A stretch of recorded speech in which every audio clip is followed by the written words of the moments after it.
Jim Bowie, he was a bold adventuring man. Jim Bowie, battled for right with a powerful hand. His blade was tempered and so was he. Indestructible steel was he. Jim Bowie, he was a fighter, a fearless and mighty adventuring man.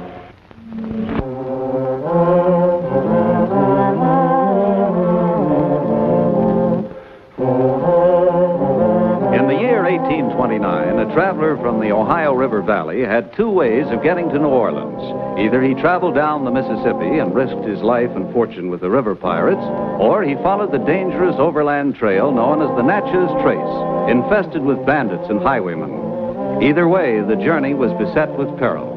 But to Jim Bowie, whose business ventures took him far and wide, these perils were the natural risks to be encountered in a raw country where only the strong survive. To Jim Bowie, these perils spelled adventure.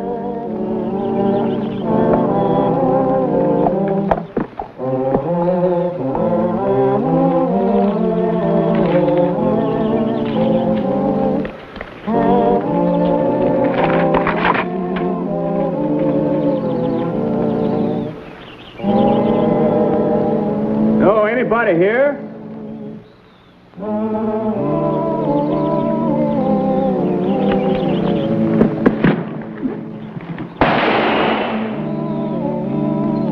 You there in the wagon? How about a little talking first and shooting after? Huh? I don't mean you any harm. What are you scared of?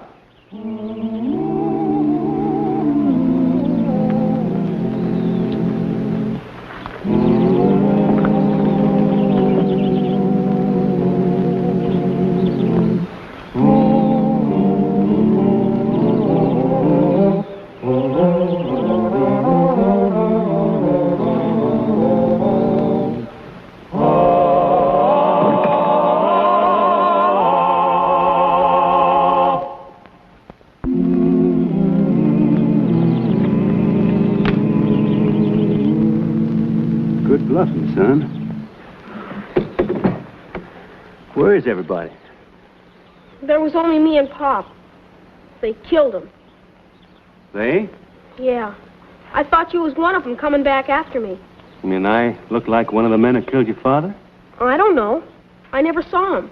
It was still dark when they came last night, and I was asleep in the wagon. I heard their voices and heard them ask Pop if they could sleep by the fire. He said yes, and pretty soon it was quiet, so I went to sleep again. Some shots woke me up, and all I could see was some men riding away on horses. They'd taken Pop's money and shot him. I see. Who buried your father? I did. What's your name, son? Peter Jelkins. I'm Jim Bowie. Where you from? Kettlesboro, Kentucky. I was born in Kentucky, too.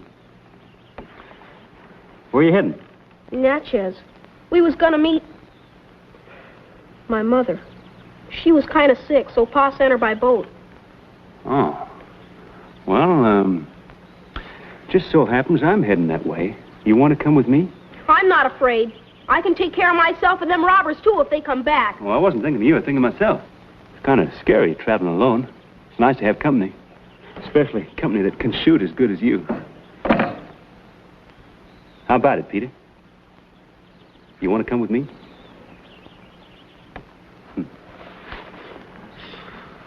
Well, let's take a look around, shall we? A lot of hoof marks here in the soft earth. Looks like 2 horses and a donkey or burro. See those little hoof marks there?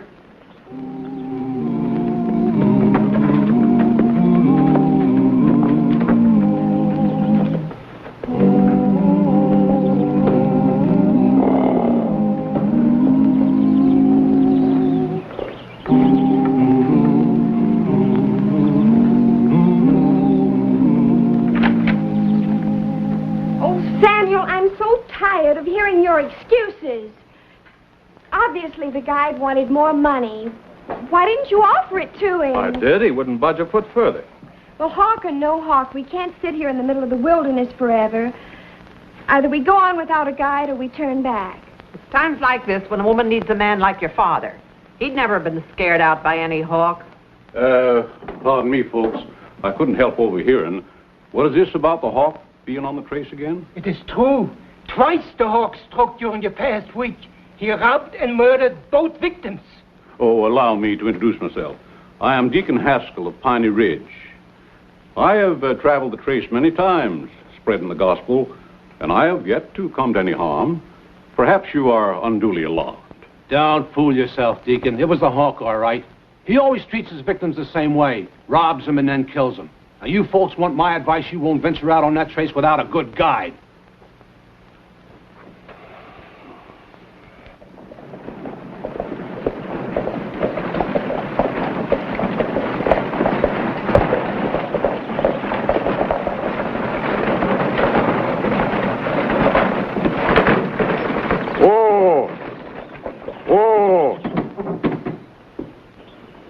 See what I mean, Peter, about a man moving out west to find some breathing room? Hereabouts, man can't hardly find any hitching space. Come on, let's you and me go in the store and get ourselves some groceries and be on our way.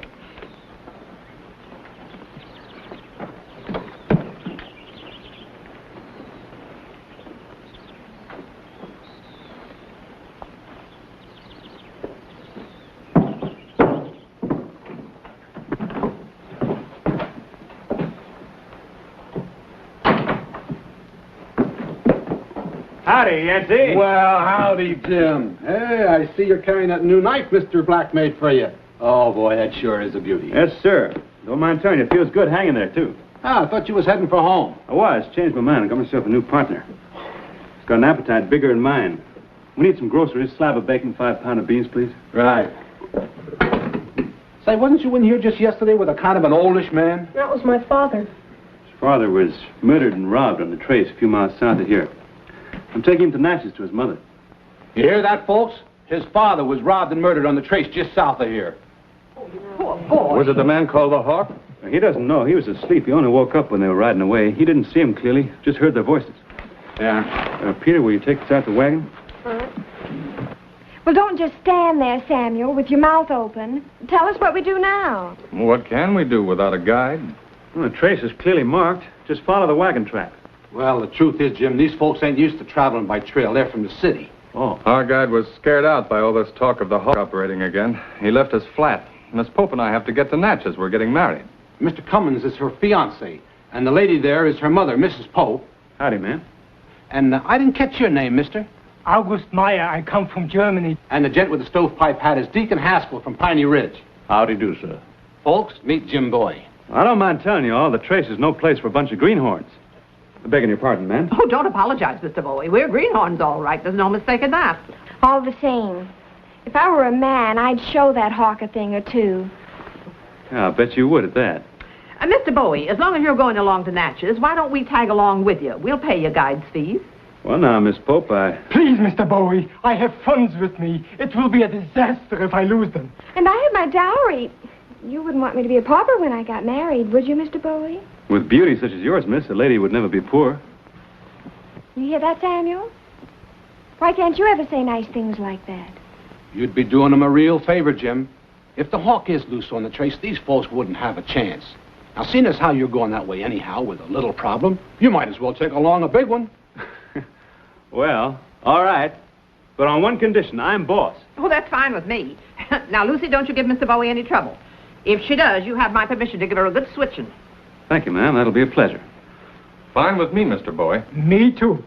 May I go along too, sir? Of course, Deacon. Well, now that that's settled, when do we start? Right now. Load up, everybody. I'll be ready in about half an hour. No, we're leaving now, miss. But I would like to take a bath and change. We're leaving now, with or without you, Miss Pope. Excuse me, ma'am. I have a feeling he can give a good hard switching, Lucy.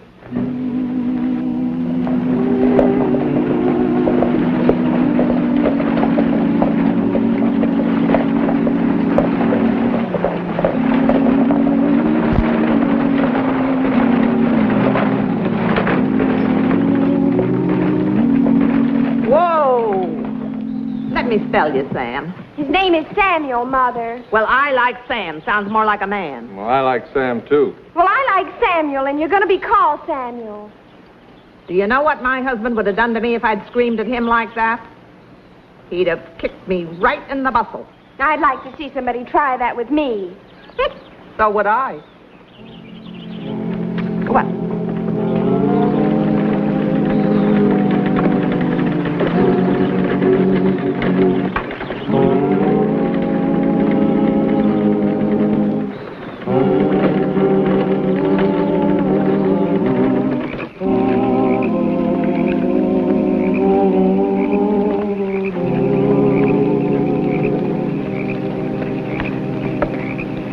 Mother, can't you hurry? I'm so hungry. Oh, you can't cook anything on this till it burns down. It's far enough here to roast the side of a cow.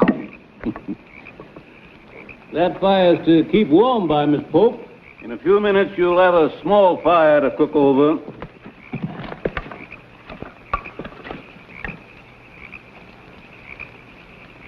Who's missing? Where's Cummins? I sent him after some bath water for me. I said no one was to leave camp without my knowledge. You want to get your young man killed, Miss Pope? Mr. Bowie, you have such a loud, threatening voice. I'm sure no robber would have the courage to come near us. There's work to be done, Miss Pope. Get on your feet and help your mother cook supper. Mr. Bowie, you remind me so much of my dear departed husband. Thank you, ma'am. You grind. Go on, grind.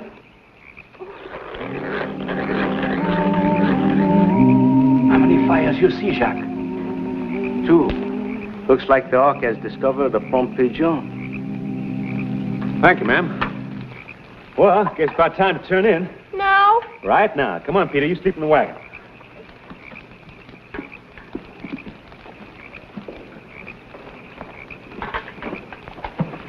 Time to stop, time to eat, time to sleep. If there's anything I can't stand, it's a bossy man. Well, he's done right well being bossy. Owns nearly the biggest plantation in Louisiana. Really? You better give me your jewelry, Lucy. Where are you going to sleep, Mr. Bowie? Oh, I'll just curl up in the blanket over by the fire. You're not scared, are you? No. You just keep this long gun of yours handy, son, and you'll be all right. Good night, Peter. Good night, Jim. Time you were going to bed too, Lucy, dear. I'll go to bed when I feel like it. Cummins, women are like horses. Have to break them in early and let them know who's boss. I'll get a log for the fire. Horses. I'd like to see somebody try and break me. Oh, go to bed and stop talking like a fool. See her to her tent, Sam. Yes, Mother Pope. Will you go first, Samuel? Oh, of course, dear. For a preaching man, you don't have much to say, Deacon. Well, preaching's for them that need saving, ma'am. I keep the good word for them that needs them. The book says not to cast your pearls where they won't do no good. Meaning no offense, ma'am. But you don't look like a woman that needs no preaching. Mr. Bowie?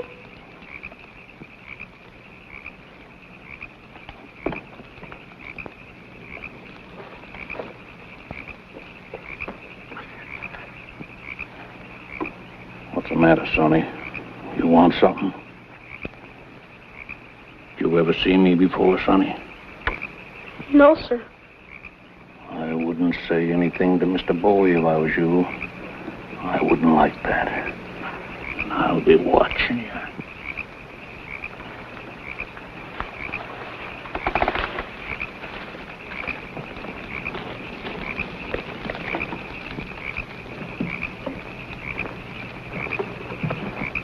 This ought to keep it burning the rest of the night. Mr. Bowie, I'd feel better if you kept this box for me tonight. Oh, if it'd make your rest easier, Miss Pope. Thank you. Good night. Good night. Good night, Mother Pope. Good night, then.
I don't know, Mother Pope.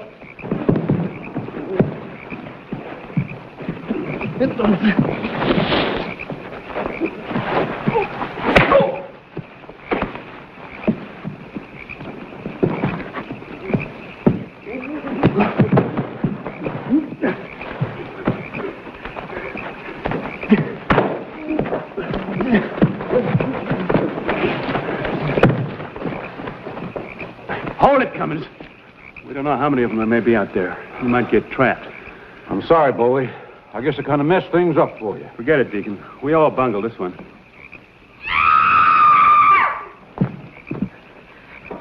What is it, Miss Pope?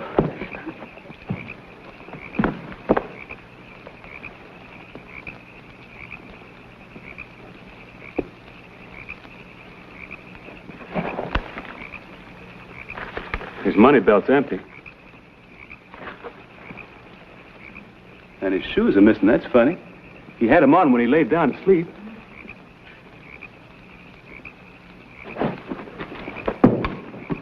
Well, they didn't get the strong box. Although they intended to, that's for sure. They attacked me first. They must have known I was guarding it. But how? Yeah, I wish I knew. Mr. Bowie! Yes, Peter, what is it?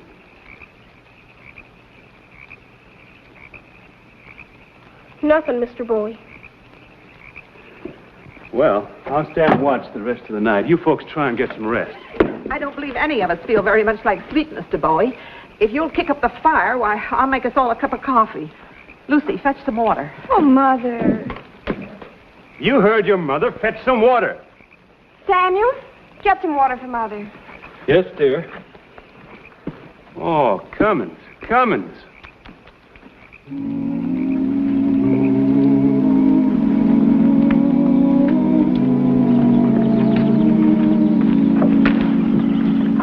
Mr. Bowie, I want to tell you something quick. What is it, Peter? Shh, not so loud. The deacon will hear. What about the deacon? Last night, the minute I got in the wagon and covered my head with a blanket, I heard the deacon's voice and I remembered. It's the same voice I heard when my pa was killed. You sure? I'm sure, all right. He knows I know, too. I think he wants to kill me, Mr. Bowie.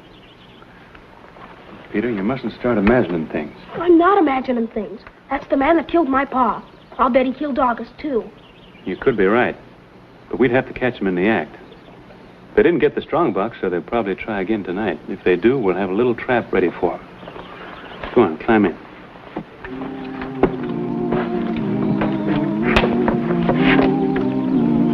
Everybody ready? Ready, Mr. Bowie? All right, let's go.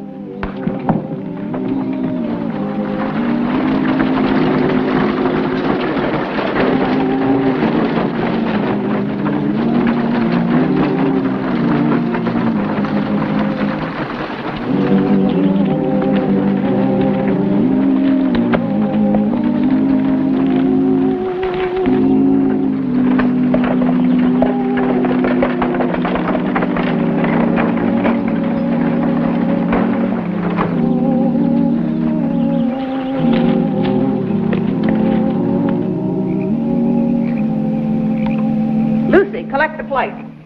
Samuel, collect the plates for Mother. Samuel, collect the plates for Mother.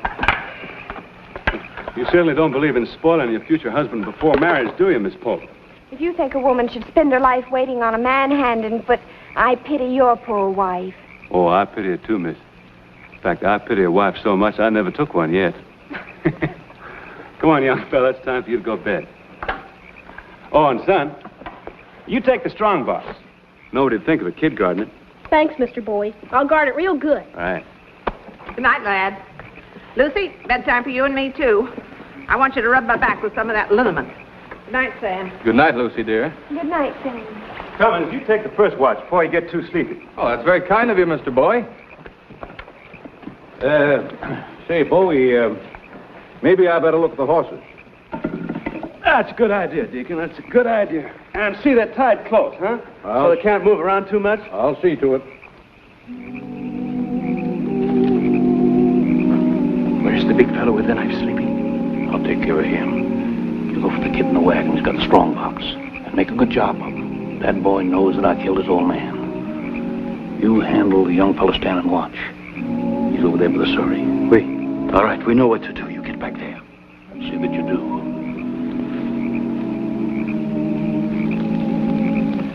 Everything's fine. I hope so.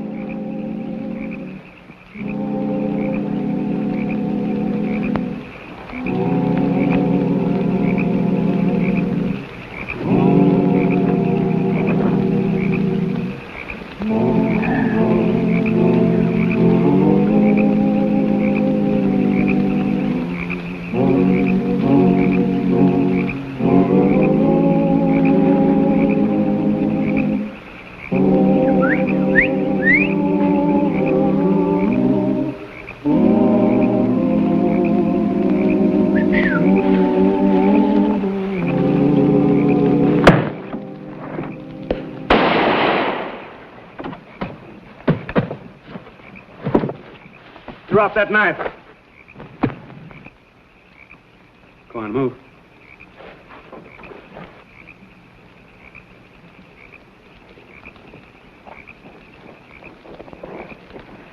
Quick, Finnegan's running away!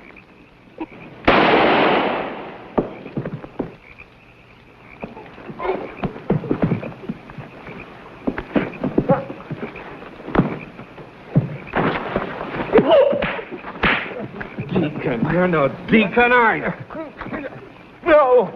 No.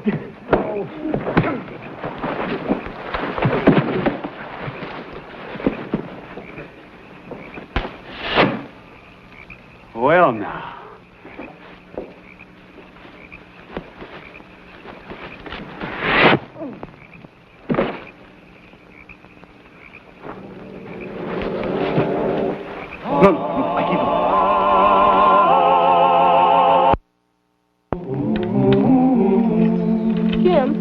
Yeah?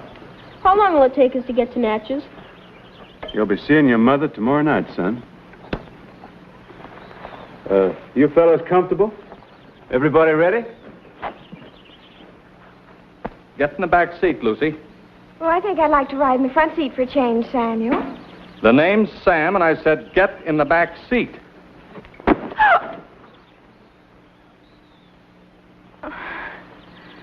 Whatever you say, dear. Sam? Ready, Mr. Bowie? Yes, Sam, I reckon you are. Come on, up we go.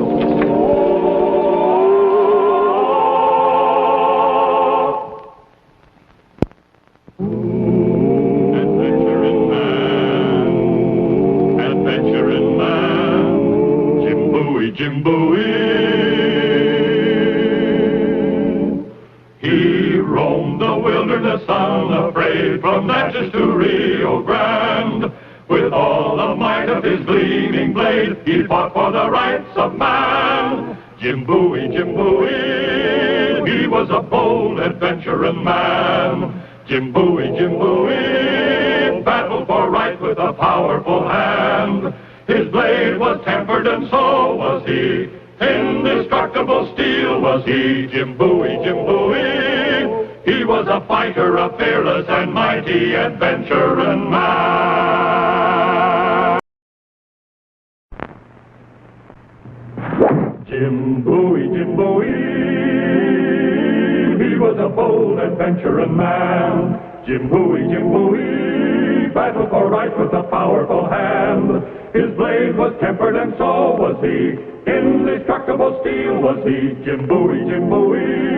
He was a fighter, a fearless and mighty adventuring man. He roamed the wilderness unafraid, from Natchez to Rio Grande. With all the might of his gleaming blade, he fought for the rights of man. Jim Bowie. He was a fighter, a fearless and mighty adventuring man. Jim Bowie, the comin' and goin'est man who ever lived, according to his mother, was finally home again after a series of adventures which had delayed him for weeks. It was the Sabbath, But the Sabbath wasn't much different from any other day in Opelousas, Louisiana, in the year 1829. Weekday or Sunday, the town was split down the middle, with the law-abiding on one side and the lawless on the other. Royal master leads against the foe. Forward into battle, see his banners go. Onward, Christian soldiers, marching as to war.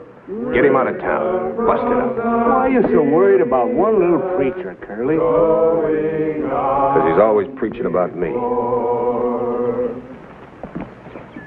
The subject of my sermon for today is personal salvation.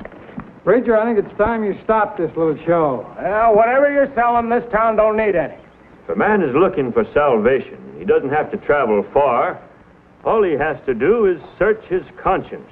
Folks around here don't want their consciences searched. It's against the law. Now, isn't it about time you started to travel, preacher? Gents, would you mind not making so much noise? I can't hardly hear the preacher.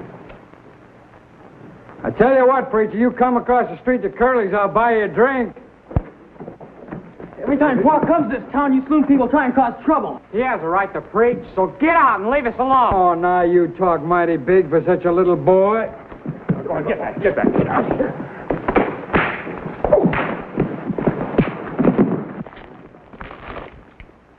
Well, now, look at this.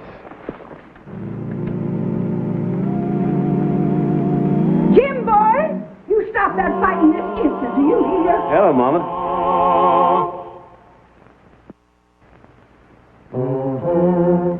Cousin Jim, and that's the knife. Matt, Paul. Jim Bowie? Yeah, that's right. Now, why don't you two fellas just put those knives away? Come and stand here, nice and quiet, and listen to Parson. Little preaching will do us all good. Wait a minute, I got a better notion. Cousin Homer, before you start preaching again, I think now would be a good time to take up a collection. It's a good idea, Father. Can't we, Pa? Very well, boys. Take the collection.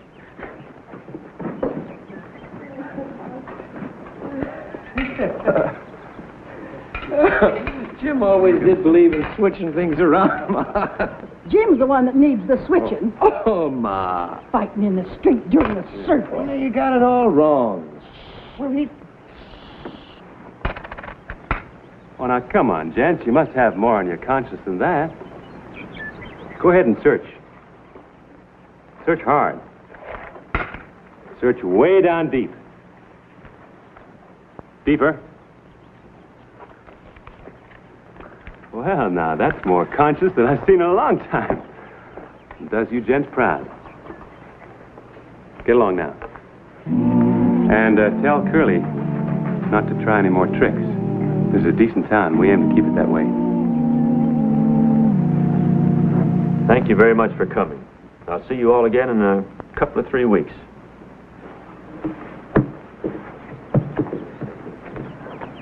Reason. Glad to see you. How are you? Fine.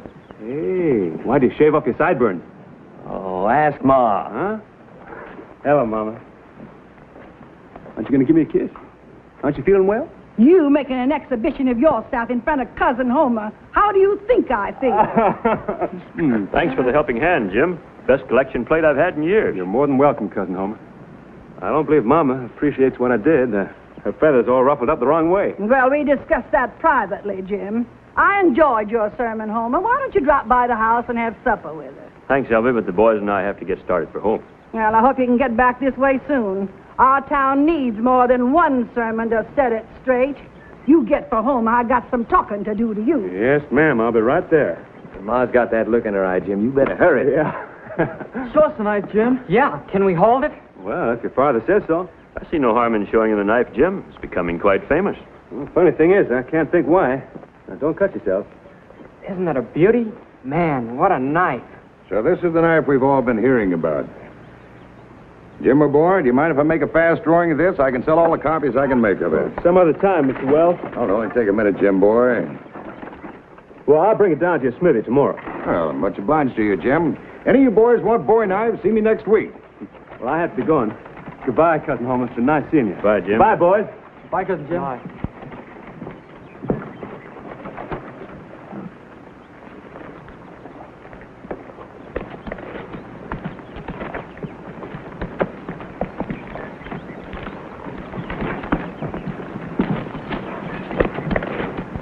Why'd you let him do it?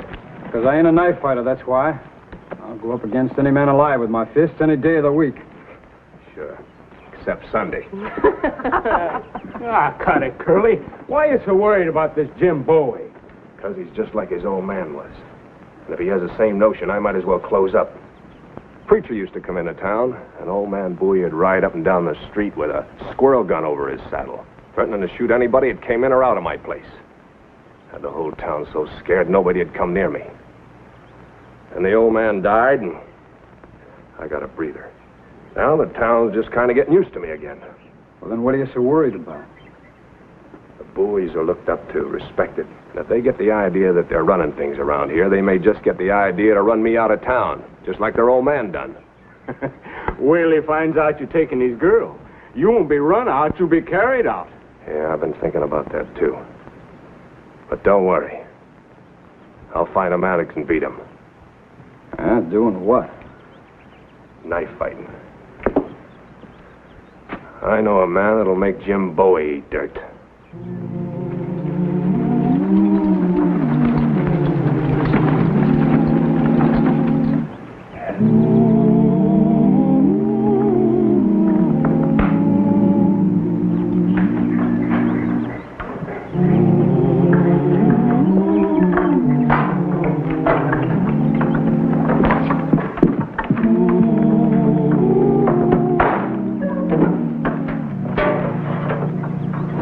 You know, Mama, folks are going to think we picked up a saddle tramp.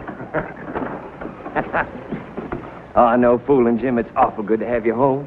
Heard a lot about you. You have, huh? Yeah, I've been hearing too much. Come on, Mama. Cousin Homer was real grateful. I don't mean today. That was scandalous enough. We heard some tall stories about you, Jim. You did, huh? Where's that awful blade that people are talking about? Well, this is it. Same one I used to scare off those hecklers. I give you my word of honor, I never use it except in self-defense. Jim, that is a beauty. Well, that's better steel than my razor. Well, Mama, now that you know the truth, how about a little kiss, huh? You haven't given me one yet. Come on. You watch yourself. Yes, ma'am. What you really do is bad enough. I don't want folks making up stories. No, ma'am. Are you hungry? Haven't eaten in a week. Just been waiting for one of your meals. Well, then get washed up. And for heaven's sake, take those whiskers off. You could shave with this, Jim. I have.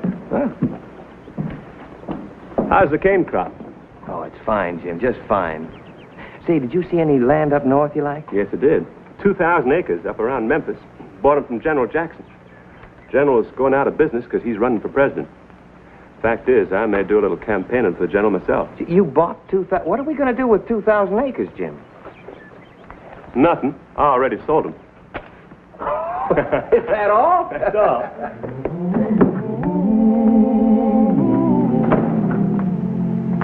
You want to borrow my new tie?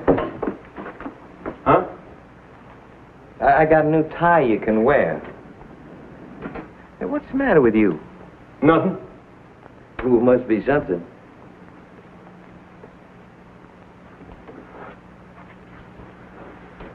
Reason? I'm in love. That's nothing new. Well, this girl's new. Greatest girl you ever saw. Blonde hair. Big blue eyes. Quite a woman. What about Sybil Kane? Yeah, that's just it. I got to see her tonight. I'd sooner take a beating. Well, just tell her. You think it's that easy? Sure. Oh, no. Sybil thinks she's in love with me. Last time I saw her, she said she was crazy about me. I don't want to hurt Sybil. Look, you might just as well get it over with, Jim. Yeah, I suppose so. Hey, don't tell Mama. She'll think I'm fickle. Why, you don't look like the same man. Now you look like a real boy. And who's the prettiest girl this side of Memphis? Jim Bowie, you're not leaving this house with that knife.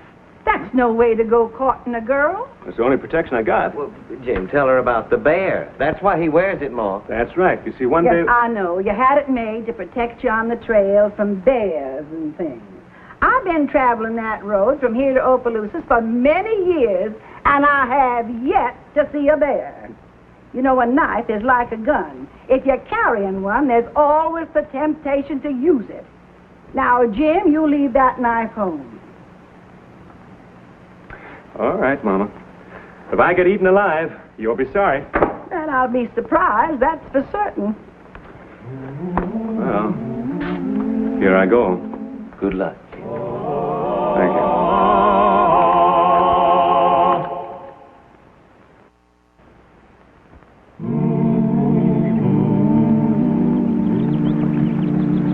Howdy, Clarence. Hi, Jim. You take Jezebel over to the warehouse and check my furs for me? Sure, Jim. Thank you. Here you are.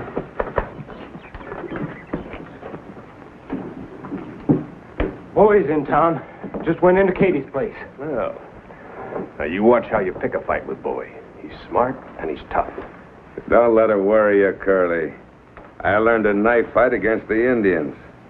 I'll take care of this boy like he was a little papoose. Huh? How are you going to get him over here? Don't worry. I'll get him over here.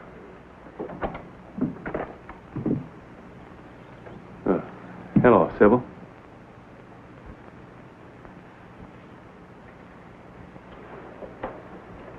Hello, Jim.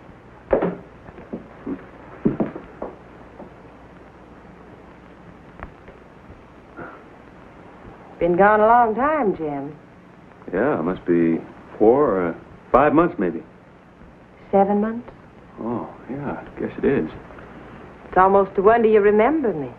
Couldn't forget you, Sybil. Couldn't forget you. Jim, there's something I have I've just got to tell you. Yes, Sybil?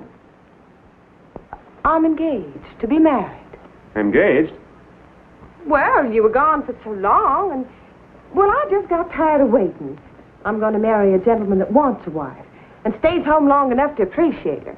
Well, how about you and me? You're not the marrying kind, Jim. Why, sure I am. Don't love me. Never did. I was just somebody to make love to. No, you weren't. You were... I was... Well, who is this gentleman? Curly Lambert. Curly Lambert, the saloon keeper, the gambler? Don't you approve, Mr. Bowie? Why, you deserve better than Curly Lambert. Meaning yourself, Mr. Bowie? Yeah. No. Why, hello, Curly. Well, congratulations. Thanks. Maybe we ought to buy Mr. Bowie a drink just to show him there's no hard feelings. Well, the drinks are on me, Curly. After all, I'm the loser, aren't I? It's mighty sporting of you, Mr. Bowie. Shall we go to my place? Yeah, fine. Oh, goodbye, Sybil. Sure hope you'll be happy. Thank you, Jim. Wish the same to you, too.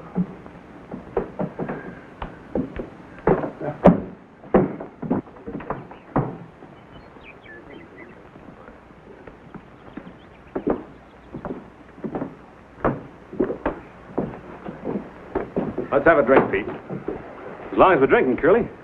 Tell your man to give us something that isn't cut with dishwater. That's what I like about you, Bowie. A man always knows where he stands with you. A bottle of Monongahela from under the bar there, Pete. Uh-huh.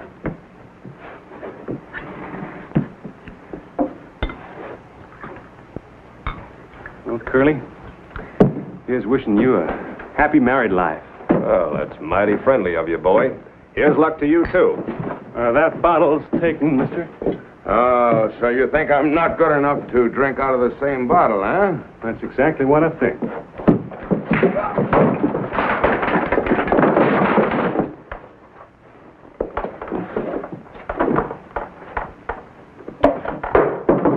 All right, boy.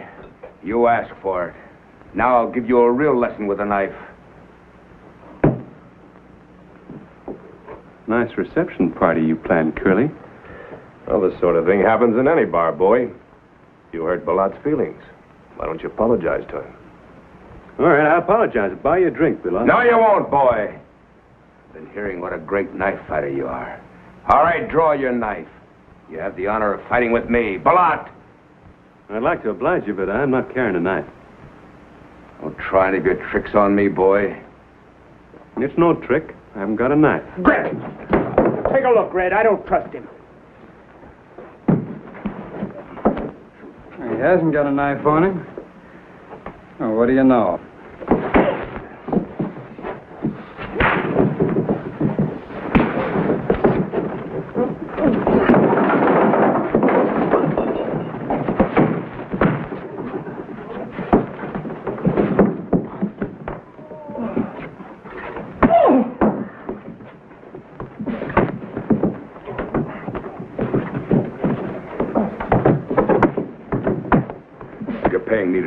Let me finish it. All right, take it easy.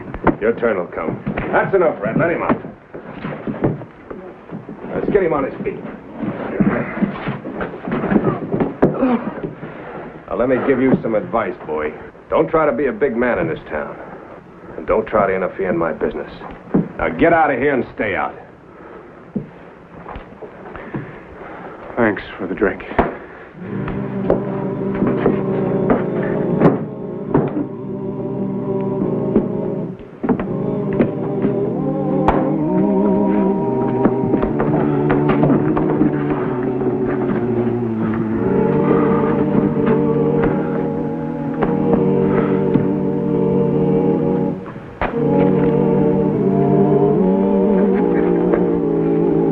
Come back, boy. Bring your knife. I'll be waiting.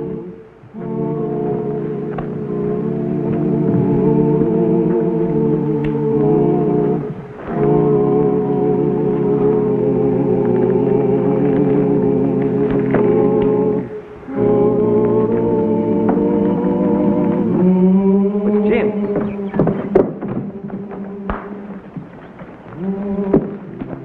Jim. What is it? What happened? Jim, what happened, son?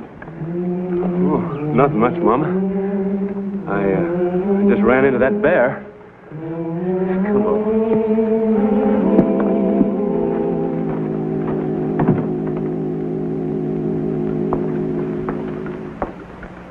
Why don't you eat something, Jim? You haven't eaten enough to keep a bird alive for the last 2 days. I'm not hungry, Mama. All right. It's my fault. I know what you're thinking. Oh, I'm not blaming you. You just got to realize this raw country. It's not fair to ask a man to go around unarmed. If you'd been carrying your knife, you'd have used it. Instead of a fist fight, it'd have been a knife fight. He who lives by the sword dies by the sword. Well, there's one thing that's worse than one man being killed. That's a whole town being killed. We boys been looked up to in this community. Papa helped make it a good town, and he died for it. Now you're asking me to turn the other way while a lot of riffraff run decent people off the street. Oh, sorry I'm late for dinner, Ma. We didn't wait for you, son. Say, Jim, that new steam piston, I left it in the barn. Huh? If you need my help. Oh, yeah. Thank you, Rita. We'll be right back, Ma. Don't be long now.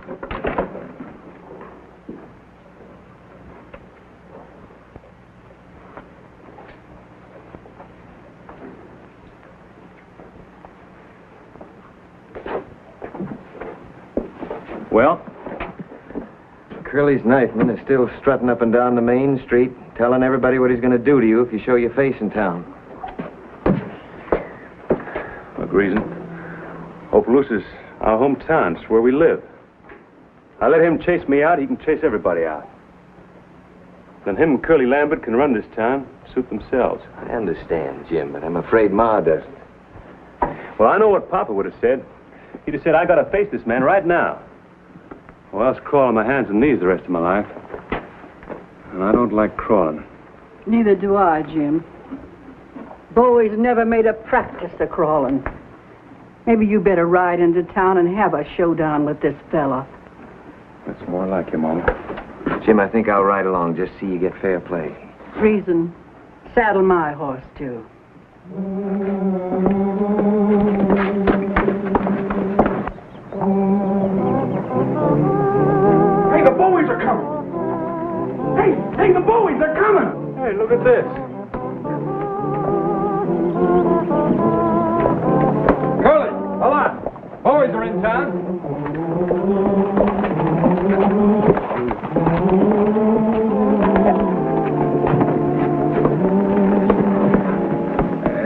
I've been waiting for you, Mr. Boy.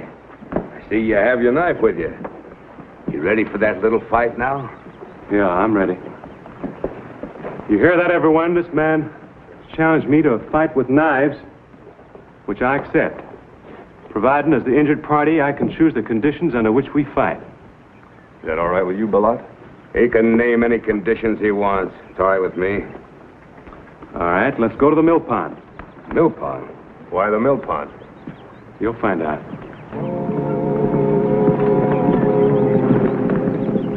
Understand now? You're not to draw your knives until your logs are pushed away from the shore. Are you ready, Bowie? Ready. Ready, Billat? I'm ready. Then go!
Sybil, you're gonna make this a honeymoon. You'd better hurry.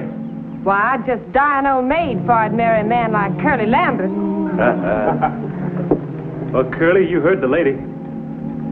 Now get going. And as long as there's a Bowie in Opelousas, don't you come back, any of you.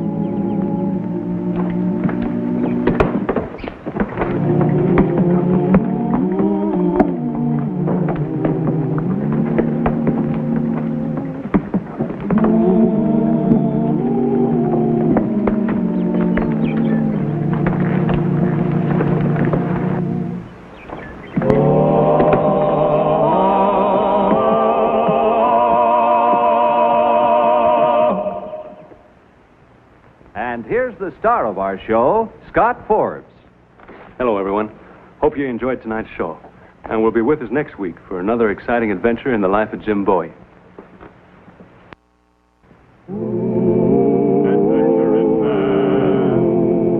Adventuring man, Jim Bowie, Jim Bowie. He roamed the wilderness unafraid from Natchez to Rio Grande. With all the might of his gleaming blade, he fought for the rights of man. Jim Bowie, Jim Bowie, he was a bold adventuring man. Jim Bowie, battled for right with a powerful hand. His blade was tempered and so was he. Indestructible steel was he. Jim Bowie, he was a fighter, a fearless and mighty adventuring man. Jim Bowie, he was a bold adventuring man. Jim Bowie, battled for right with a powerful hand. His blade was tempered and so was he. Indestructible steel was he. Jim Bowie, he was a fighter, a fearless and mighty adventuring man.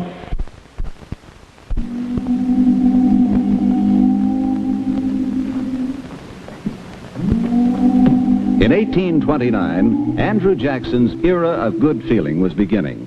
But in the bayou villages of Louisiana, medieval superstitions still ruled the lives of the simple Cajun people. Witches worked their spells. Ghosts wandered through the dark wilderness. Evil spirits brought fear and terror.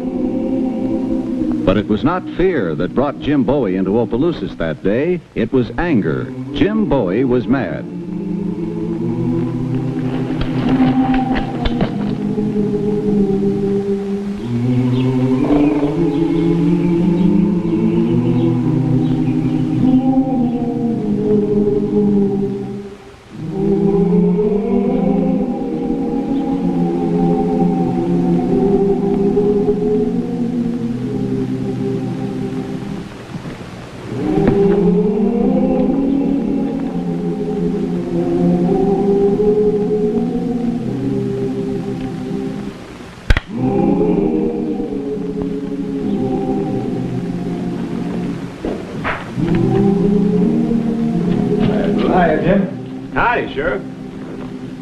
What brings you down here? You came down to warn you. Oh, what about?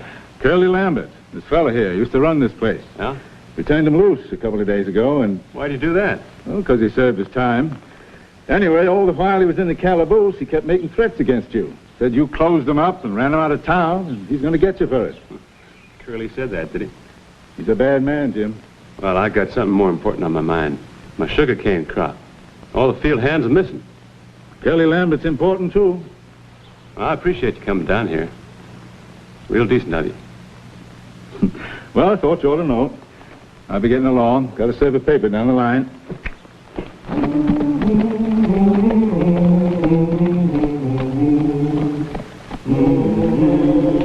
That's that sheriff.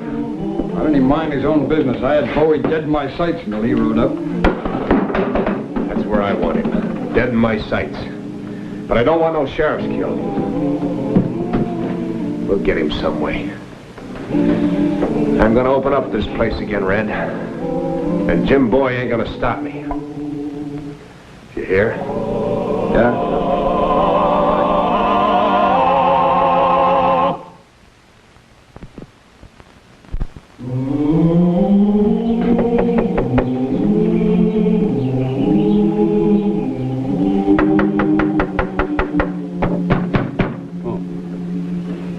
Madame Lundy, I want to speak to Louis. Louis is sick, Monsieur Bowie. Then he'll need a doctor. Let me see him. Oh, no. Oh, no. He can see no one. Go away. He's sick. Sick?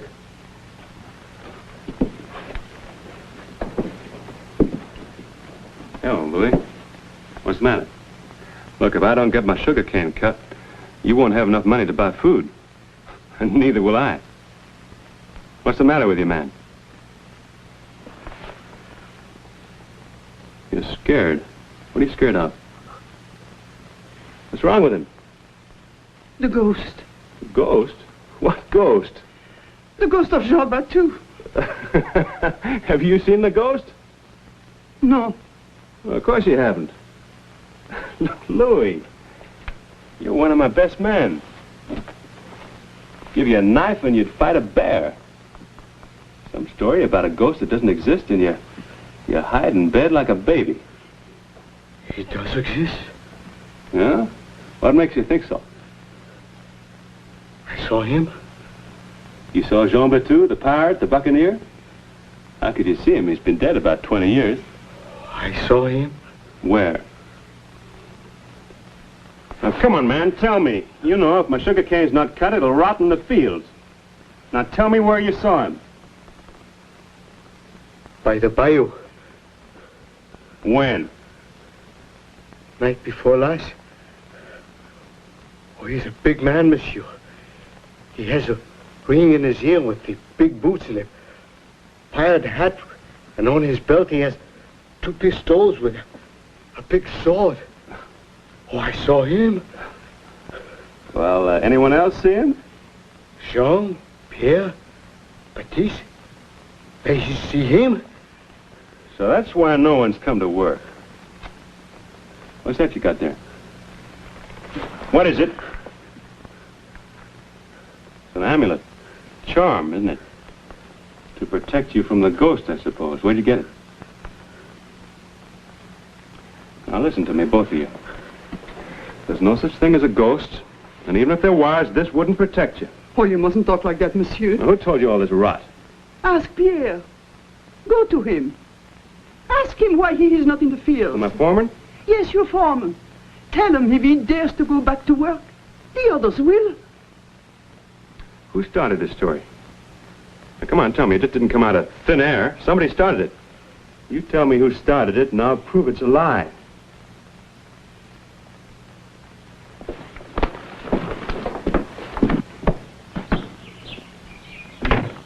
Hey, you there.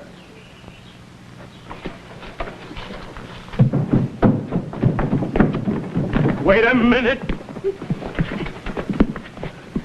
So you're the ones been scaring all my field hands with stories of Jean Batoo, just so as you could sell some fake charms. They keep away the evil spirits. I remember you. You're the widow Tanny, and you're her son. My father ran you two out of town more than 10 years ago. Now get out and stay out. And leave the folks here alone. That's mine. You can't take it. Raymond! Teach him a lesson, Raymond! Raymond! Teach him a lesson, Raymond! Raymond! Kick him, Raymond! Kick him, Raymond! Raymond! Raymond!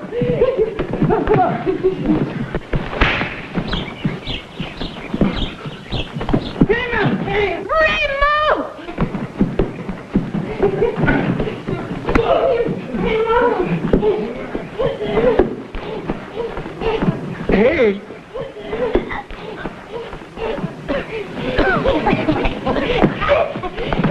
Here, stop it! You leave my alone! Stop it, I said! What's this all about, Jim? Well, the widow Tanny and Raymond here have been spreading crazy stories about a ghost. A ghost? Yeah, a ghost of Jean Batoo. My father had trouble with them some years ago. Now they're back and I got trouble. They've been scaring all my field hands. I'm selling them amulets for protection. They even got my foreman frightened. We haven't broken any law. You sure have. What law? Well, scaring people. Selling fake charms. That's against the law, isn't it, Sheriff? Well, I don't know if there's any law against it exactly, but... Well, who's going to cut my cane exactly with them around? Well, they ain't going to be around. Law or no law. Now, you take your boy and get back to the bias where you belong. Cause enough trouble as it is. You hurt me. You saw him. I'm going to get even. I'm going to kill you. Some other time, Smiley. No, Raymond. We'll leave him to the ghost of Jean Batoo.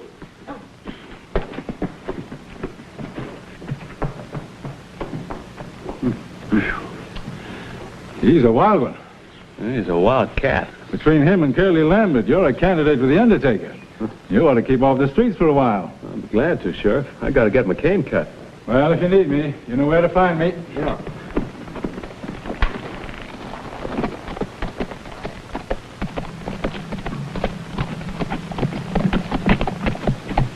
Get him in here. Get who in here?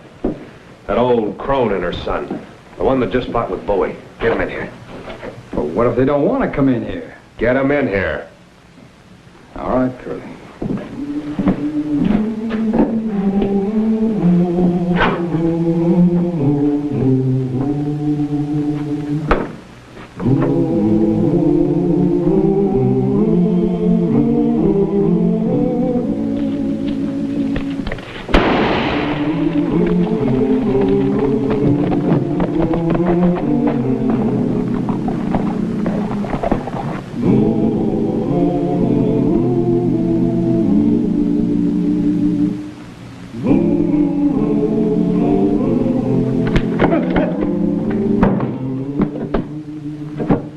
What's the matter with you?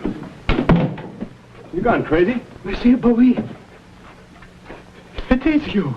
Well, who do you think it was, Jean Batoo? That is why I shoot at you. What made you think he was coming? A note, monsieur. It was pinned to my door. You and your friends must put $100 in big oak tree, or 2 days from now I come at midnight to kill you, Jean Batoo. That is tonight, monsieur. Did you show this to the others, to the Lundys? They were here when I found it. So that's how it all started. What shall we do, monsieur Bowie? We cannot raise $100. You don't have to raise it. Who ever heard of a ghost needing money? What would a ghost buy with money? Corn, pone, and grits? Now, up here, look, you must believe me. No ghost wrote this. Look, it was written by someone trying to make an easy $100. No, it is signed, look. Well, anyone could sign the name. Jean Batoo wouldn't object. He's been dead for 20 years. Now, come on. Back to work, huh? No. Come on. No. Unless the money is paid, Jean Batoo will be here tonight. We must put the money in the hole in the big oak. Monsieur, lend us the money, please. So if you don't put the money in the oak tree, the ghost is coming here, huh? Yes, at midnight. Good. You are not going to leave me here alone. No, I'll be back before midnight. When the ghost of Jean Batoo shows up, I'd kind of like to meet him. And up here, don't put any money in the oak tree, huh?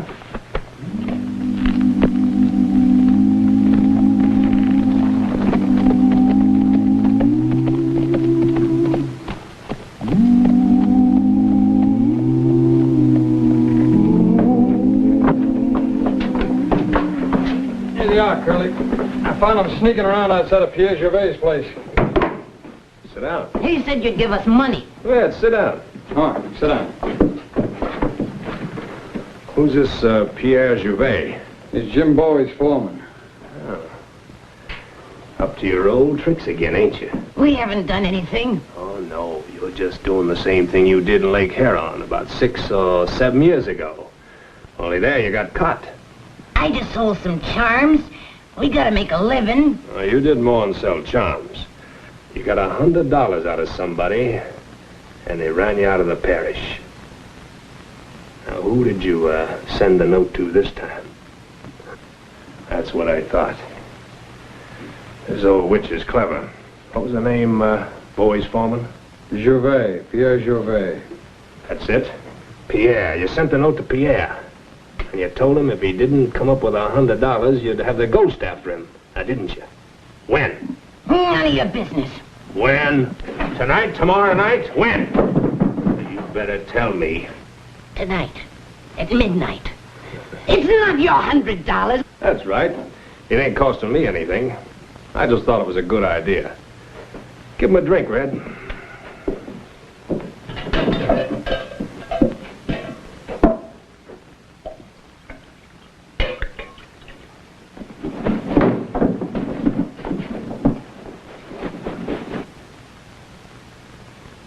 Now, get out of here. Both of you. Give me my stuff. Come on. Yeah. I'll buy it from you. Now, get out. Well, maybe you want me to take it out and show it to the Cajuns in the village. Open the door, Red. Come on. Go on. Get out.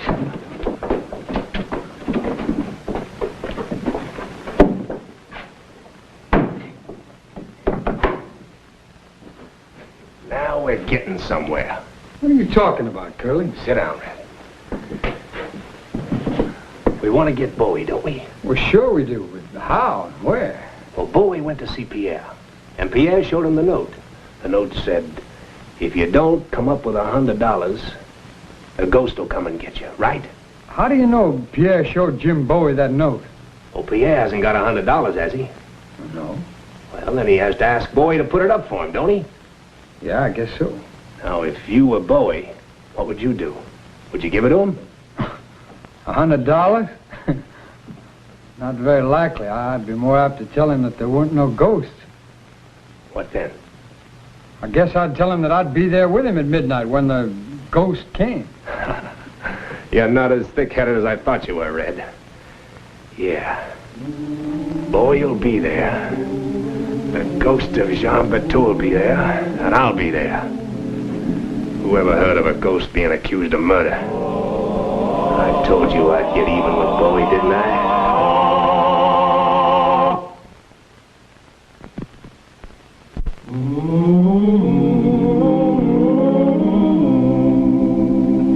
The time grows short, monsieur. I beg of you, give me the money to put in the oak.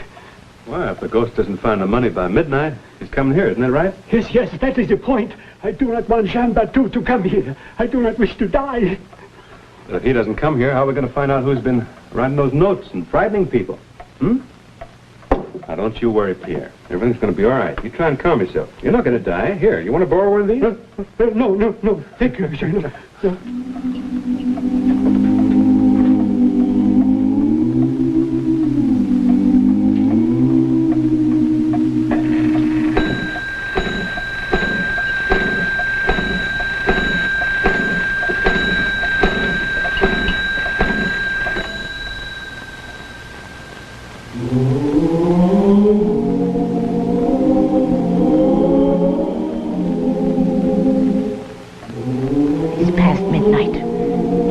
With the money. Bowie has talked him out of it. I do not like that man, Bowie. Come. It will be worth something to see him killed. And after that, the Cajuns will pay. Listen to me, all ye Christians! No man faces Jean Batoo in this world and leaves to Tel Aviv!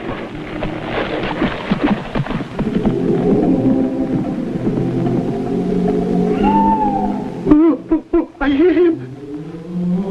You heard an owl.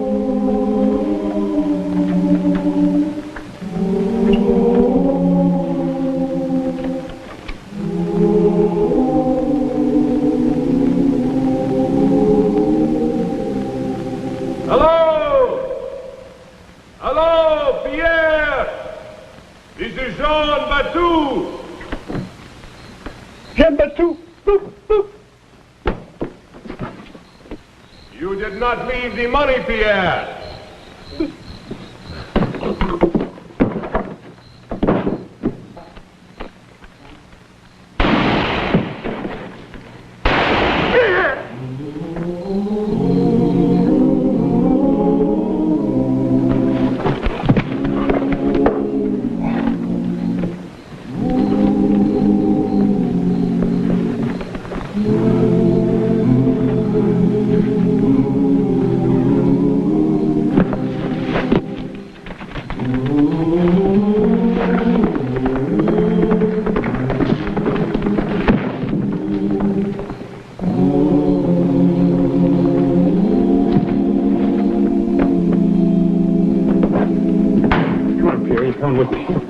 He wounded you. There was no ghost. It was a pretty solid flesh and blood man. Didn't you hear him scream when he got hit? Now, come on. No, I'm not leaving here. You're coming if I have to drag you. But where is the ghost of Jean Batoo? He's on a pretty solid horse heading for Opelousas, and that's just where we're going. Come on.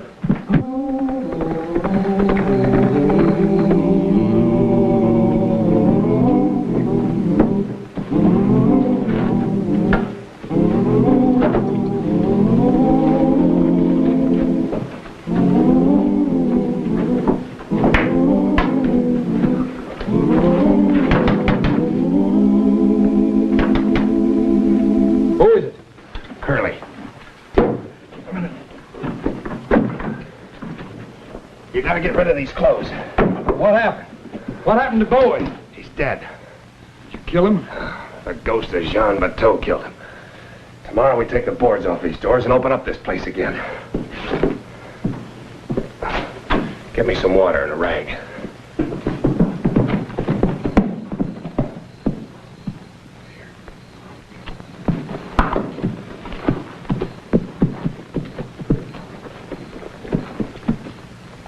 Well, he rode into town, but he didn't ride out. He must be in some of these buildings. But which one, monsieur? Yeah. You ride up and down the street and attract attention. I'll look in the sheds.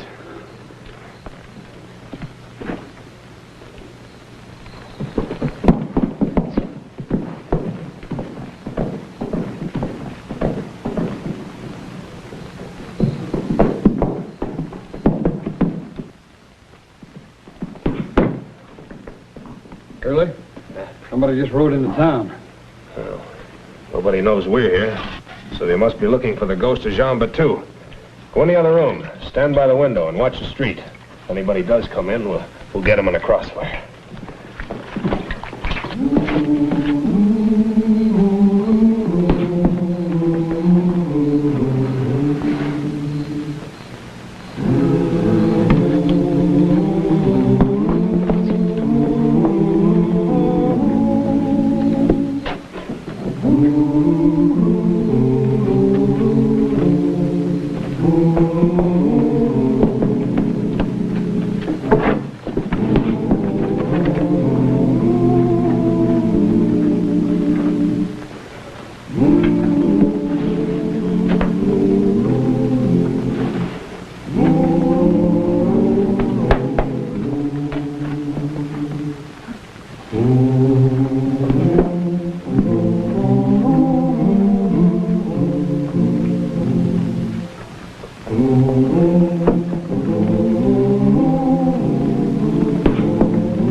Well, now look at this.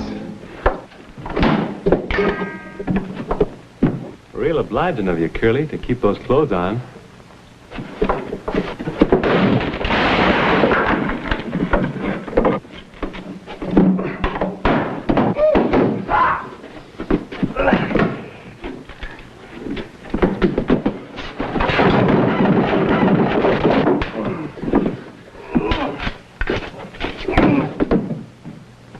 All right, pirate, drop your cutlass. Go on.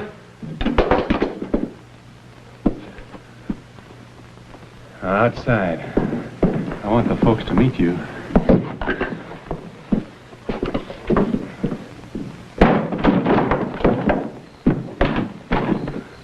Pierre, tell everybody to come and meet the ghost of Jean Batoo. No way! Mrs. Lundy! Come quick, here is not a ghost! This is Monsieur Lambert! Come quick! Madame Coulis! Come here, everybody! Francois, Rene! Come! Monsieur Lambert! There's no ghost. No ghost? There's only this man who wanted to kill me so he could open up his gambling hall again. Now, wait a minute. That wasn't my idea. No? Then whose was it? It was a widow Tanty's. These are her son's clothes. He carried him around that big sack of his. He was a ghost all the time, not me. That doesn't matter. You were the ghost tonight. Now that you all know the truth, I want you men to be in the field early tomorrow. We got cane to cut. See you tomorrow.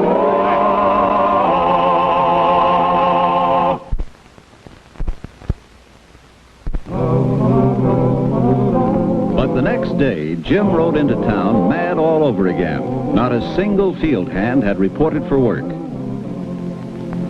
We got them. Look, we find them in the bayou.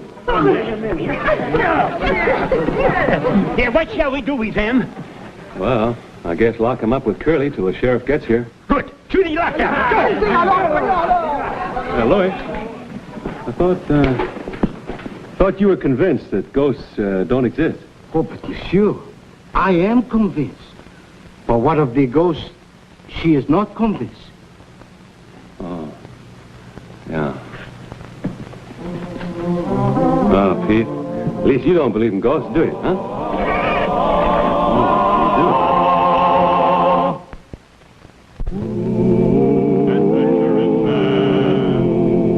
Adventuring man, Jim Bowie, Jim Bowie. He roamed the wilderness unafraid from Natchez to Rio Grande. With all the might of his gleaming blade, he fought for the rights of man. Jim Bowie, Jim Bowie, he was a bold adventuring man. Jim Bowie, battled for right with a powerful hand. His blade was tempered and so was he. Indestructible steel was he. Jim Bowie, he was a fighter, a fearless and mighty adventuring man.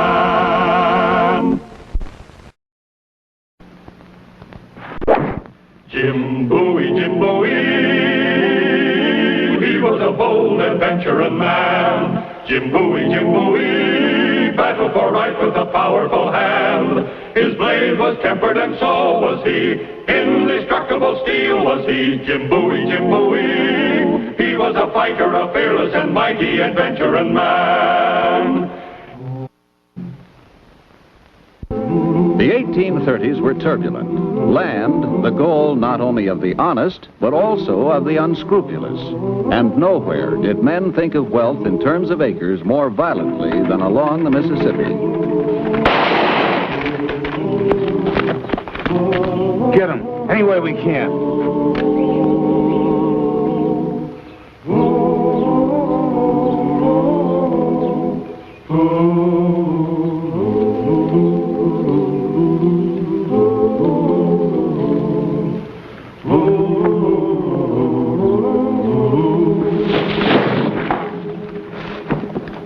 All right, on you.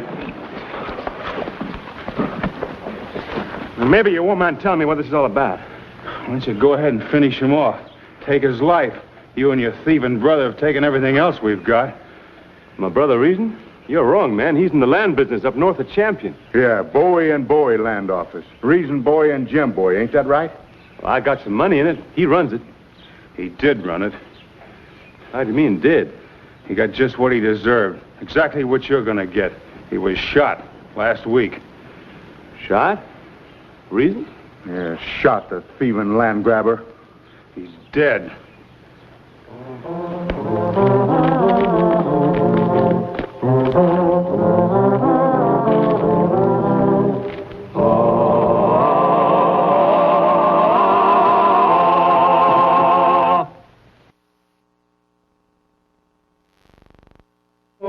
Well, now, look at this. Dead. Jim!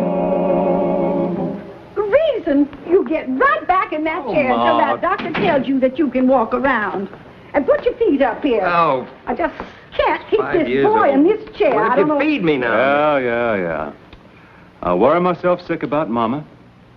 I grieve about you for 50 miles. I ride a good horse into the ground. I get back home. What you doing? You're sitting here eating rhubarb pie. I'm hungry. Now, look out. It's hot. Grabby. Well, I was told you were shot and killed. Well, he was shot, and it's just God's mercy that he's not dead. You quit picking on him, the poor boy. If you were so worried about him, why don't you do something about his good name? Yeah, now, wait a minute. What's this all about? Well, Jim, we're in trouble. Plenty of Now, trouble. listen, you let me tell him. You're not supposed to talk. Jim, I want you to listen. Yeah? Reason here almost sold off the whole tract when this fella, Dupre. yeah, Dupre, and he came along with a prior title to the whole shebang. I thought you got it from the government. Well, I did. But he had a land grant from some old French king or other. Well, why can't we just refund all that money, and then we can recover from the government? How are you going to recover his good name, and yours and mine? These poor settlers are being turned off of their land, and they're blaming us. Why, some of them even been burned out, and one man's wife and little boy were killed. And they're claiming that we're swindlers, thieves, and murderers. I just can't see how this could happen. Any reason? Didn't you get advice from a lawyer? Well, sure. Judge Coford. Who? Judge Jonas Coford. From Kentucky? Well, I don't know where he's from. He didn't say. He wouldn't. You know him, Ma? Yeah, Mama. Aren't we related to some Cofords? Why didn't you tell me you went to him? Why? Because ever since I come home, you shush me every time. Reason. Was he a good lawyer? Well, he had an office full of clients. Drives a new carriage. He just bought the old Anderson plantation. Well, he must be a good lawyer. Yeah, Mama. Isn't he a cousin of yours? He certainly is not. Grandmother Hutchison's, her sister married Ed McGreevy, and they begat Sophie and Madge married Elihu Coford, and they begat... Well, all right, he's my second cousin once removed. Ah. I never told you this before. Minnie, go out and see if the wash is dry.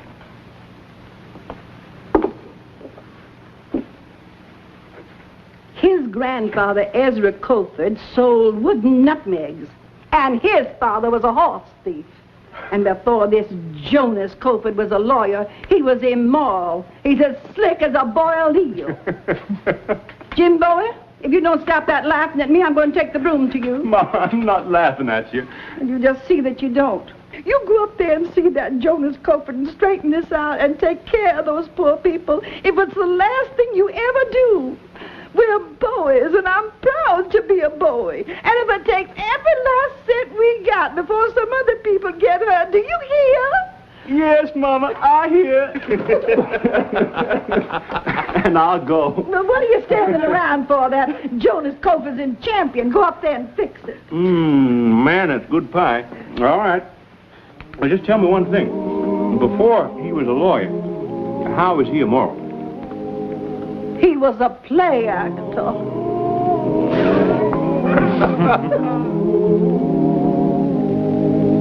Jim Bowie, Elvie's son. Admirable woman, Elvie. So stern, so dutiful, so upright. She's well, your dear mother? Yes, thank you. Tall but well. Of course, she's mighty upset right now about my brother. Oh, and he would be... Reason Boy. He was a client of yours. Reason boy is your brother? Well, why didn't he say so? Oh, but he's the one who just passed on. Most unfortunate affair. Please accept my condolences. Thank you, but they're a little premature. I just left Reason back home at Opelousas. He was in the kitchen eating rhubarb pie. I'm delighted to hear that. One shouldn't trust the veracity of rumor. Well, who can you trust these days? Not even a government deed, it looks like. Regrettable. Regrettable situation. Who would have believed that Reason's deed would be superseded by a prior title from a Bourbon king? Yeah. It's got us real curious. Sure like to see that French grant. You should see it, James. I may call you James, may I not? That's my name. Well, you should see it immediately. Your mind won't be at rest until you do see it. Mine wouldn't. Why should yours? All right, show it me. Well, now, I'm afraid I can't do that, James. Unhappily, it's not in my possession. I'll try to arrange it for you. How? Well, by speaking to the man who has it, Monsieur Armand Dupré. He'll be reluctant, naturally, but I think I can persuade him. I'll say, it's only fair, monsieur. The Bowies are fine people. They won't like this blot on their scutcheon. They'll want proof of their mistake. We sure do. And you shall have it. I'll go at once. It's just a mile out the river road. My carriage, please. Monsieur Dupré bought the old Chateau plantation. Yeah, I understand you just bought the old Anderson place. A great stroke of luck, James. An old aunt of mine in Albany, New York, died and left me quite a legacy. Most unexpected, but not, shall we say, unwelcome. Thank you. You're at the inn, I suppose? I'll be in touch with you before the day is up. I'll be on my way as soon as I revise this deposition. Before you revise the deposition, cousin, I'm kind of in a hurry. Of course. This is nothing that can't wait. My Panama boy. Well, this has certainly been a pleasure to meet you, Cousin James. It's been mutual, Cousin Jonas. In fact, it's so mutual, I think I'll just go along with you. You will? Well, splendid. And on the way, I'd sure like to hear some of the stories about your early days as a play actor. Ah, my days as a thespian. Yes, sir, I was indeed the poor player who frets and struts his hour upon the stage and then is heard no more. Well, dog, my cat.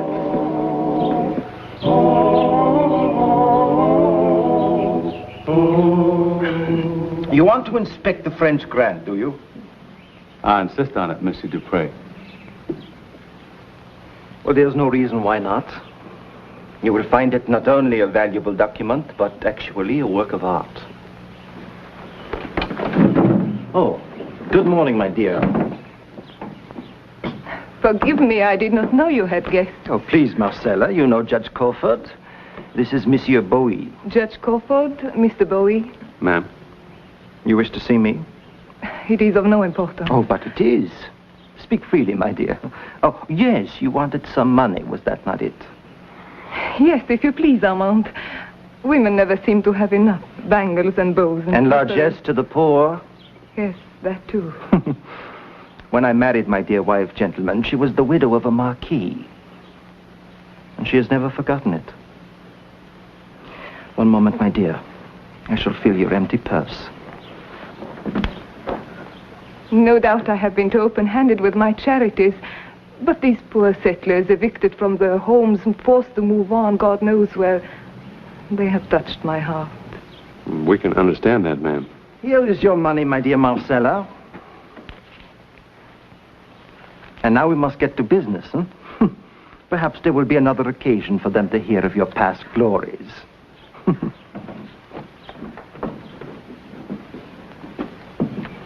And now, Monsieur Bowie, your problem.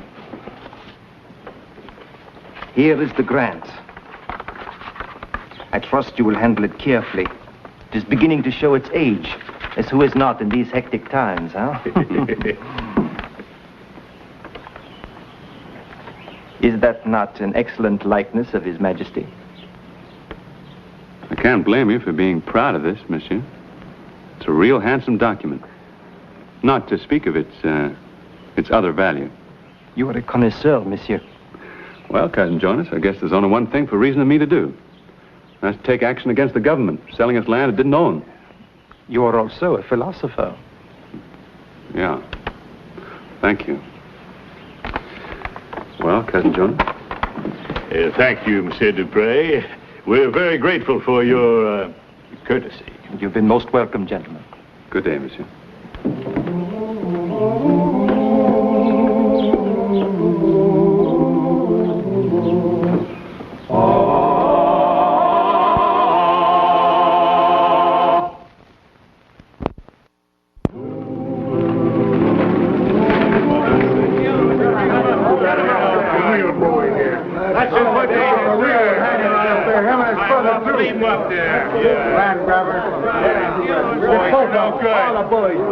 If I can be of any further service, cousin, drive Mr. Bowie wherever he wishes to go. I'll drive myself.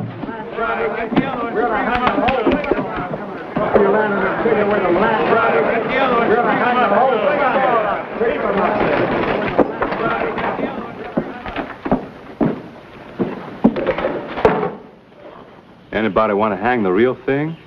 You ain't welcome here. No Bowie is. Dupre kicked my family off the land we bought from your brother. There's my wife and kids. Where are we gonna go? Anybody that needy? I'll stake the food. I come here to try and straighten things out, and that goes for you, too. First thing I did this morning was go to the bank and establish credit here. I told them I'd stand behind loans for any of you needy settlers who had bought land from Bowie and Bowie.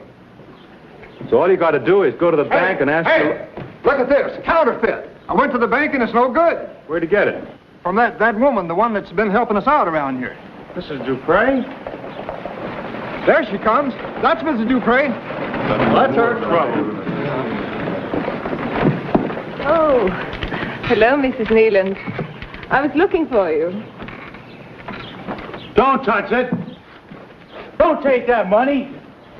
Take that counterfeit money out of here. Haven't we got enough trouble? Counterfeit? Ma'am? You men go into the bank and get your loans. I'll take care of this. Move on away.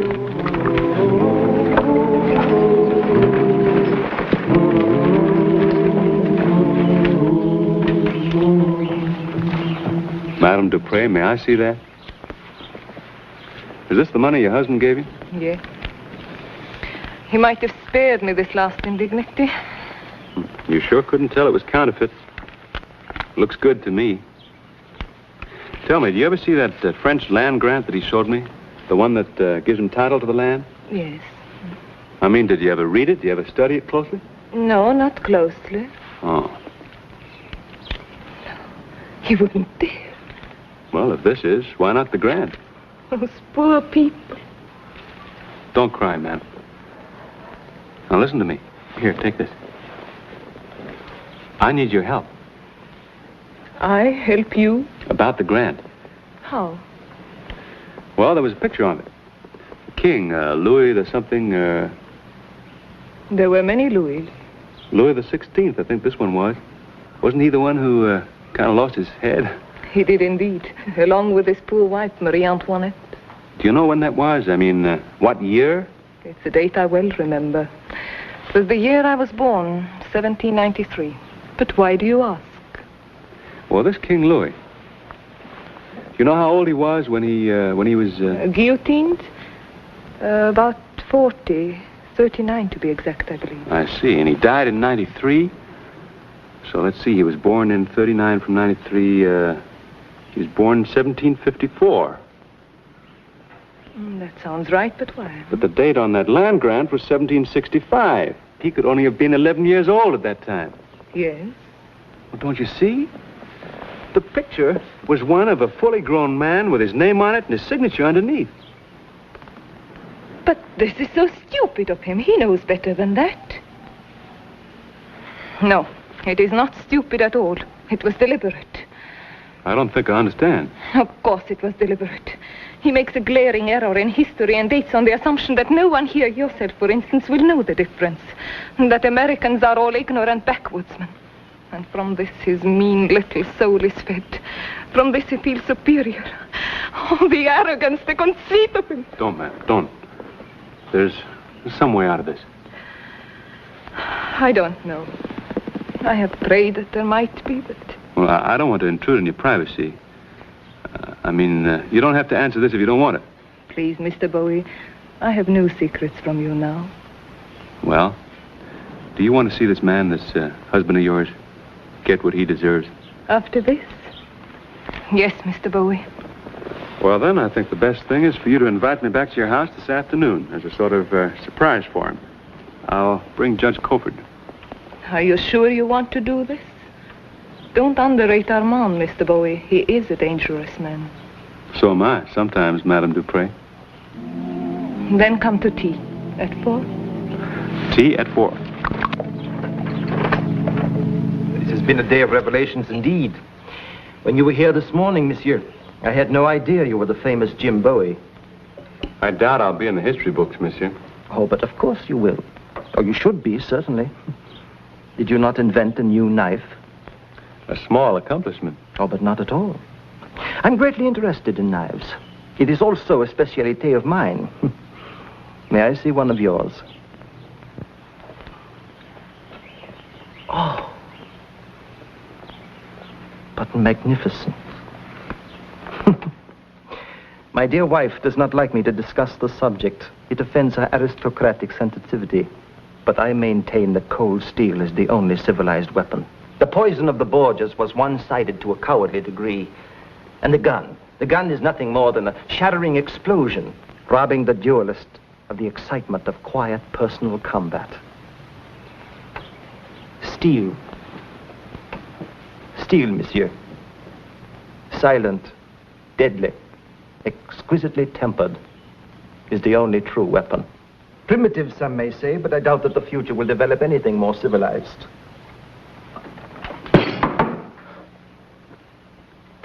May I have some more tea, please, Herbert? It was so well balanced, I could not resist seeing it in flight. Where'd you pick up your liking for the blade, monsieur? Abroad. 8 years I studied the dagger with such masters as Gino Lardi, the Venetian, Pedro Pizarro, the Portuguese. Herbert, pour Monsieur Bowie some brandy. No, thank you. I have to be riding back to town.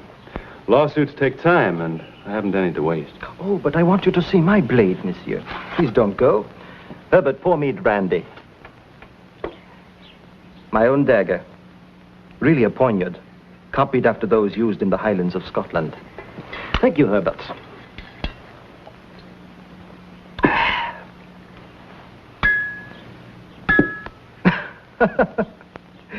The music of the wine glass and the music of death are almost identical, are they not, monsieur? Herbert, take an orange from that basket and stand up against the wall. Please don't let me, please. Armand, you know how it terrifies him. It does the same for me. Hold it against your cheek in the usual way. Please, Armand. But I've only had one brandy, my dear. Armand, don't do this awful thing again. As you see, monsieur, I lay my forearm flat on the table. Then I get my blade well fixed between my thumb and my index finger. No, Mr. Dupree. Then I get my target well fixed within my range of view. Stop, Armand. Once I have the target engraved in my mind, then I can throw with my eyes closed. Please observe. You will hardly see my wrist move. I throw the knives in this house, monsieur. You can go, Herbert. You have offended me. It was intentional. Why? Because you've offended me. How? By having the stupidity to think that I was stupid. Are you not stupid, monsieur? Maybe. But I was able to figure out that Louis XVI was only 11 years old on the date of that land grant. Brilliant. That grant's a forgery, Monsieur Dupré.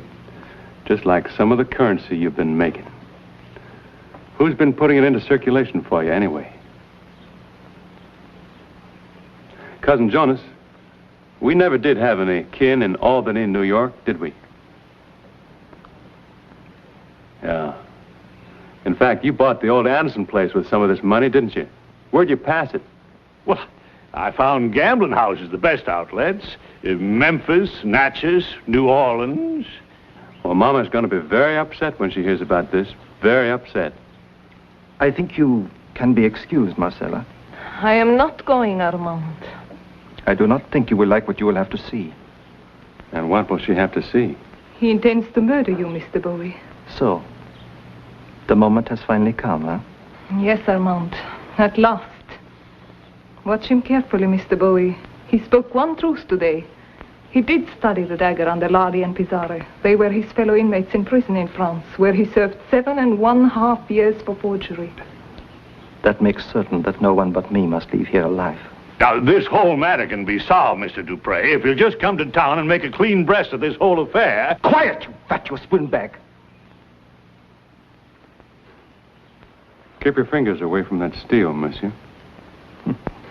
But it's the only weapon in the house. I have no gun. I told you the sound offends me. Thank God, monsieur!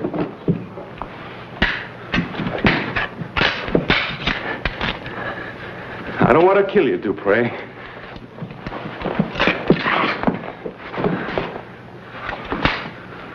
Judge Crawford is next. I'm saving the Marquise till last. It will be interesting to see how she will die, huh?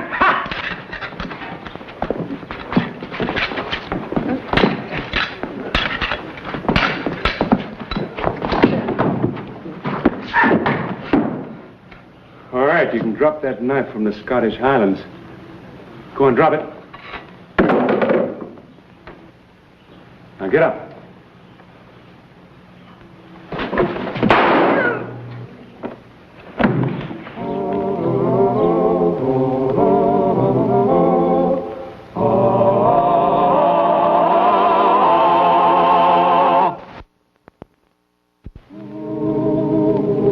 So it's all cleaned up now.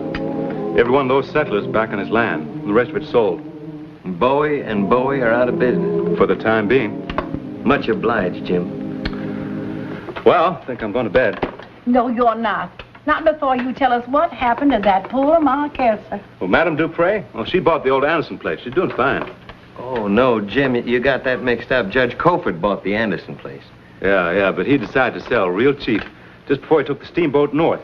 Said he was going back in the medicine show business. I can't get through my head is why I didn't shoot you. Yeah, that's just what I asked him. What'd you say? He said, shoot you? Why, James, you're kinfolk.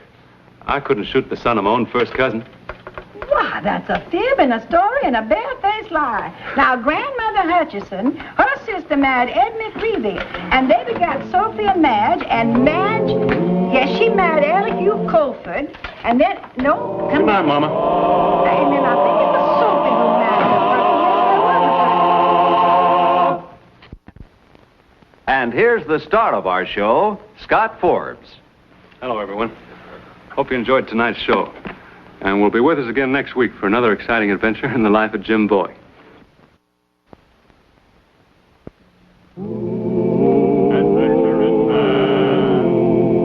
Adventure in man, Jim Bowie. He roamed the wilderness unafraid from Natchez to Rio Grande. With all the might of his gleaming blade, he fought for the rights of man. Jim Bowie, he was a bold adventuring man. Jim Bowie, battled for right with a powerful hand. His blade was tempered and so was he. Indestructible steel was he. Jim Bowie. He was a fighter, a fearless and mighty adventuring man.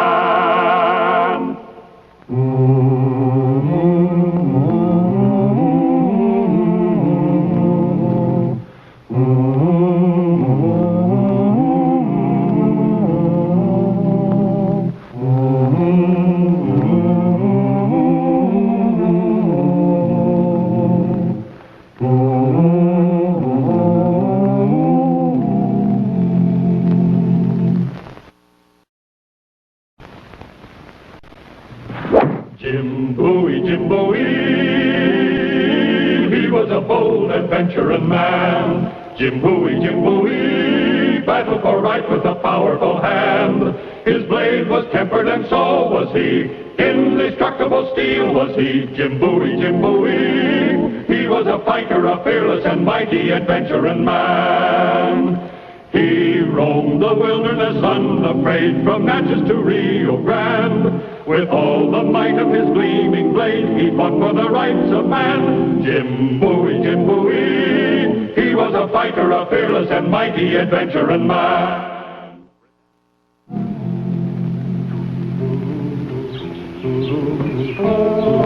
Morning, Mr. Bowie.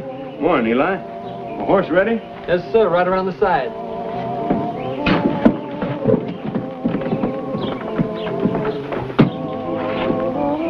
Grained and watered? Yes, sir. Take you clear to New Orleans without a stop. Thank you, Eli.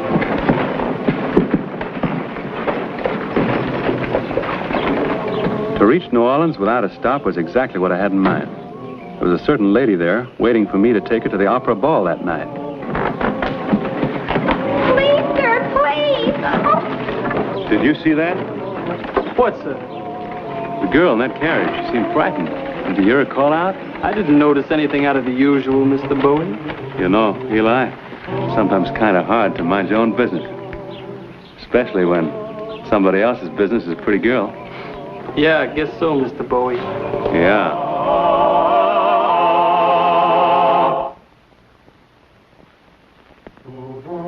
As I jogged along on my way to New Orleans, I finally convinced myself there was nothing unusual about that incident in the coach, just an ordinary quarrel between a headstrong girl and her parents. Then, as I began to turn my mind to the anticipated pleasures of Annabelle and the opera ball, there occurred another of those unpredictable incidents of the road.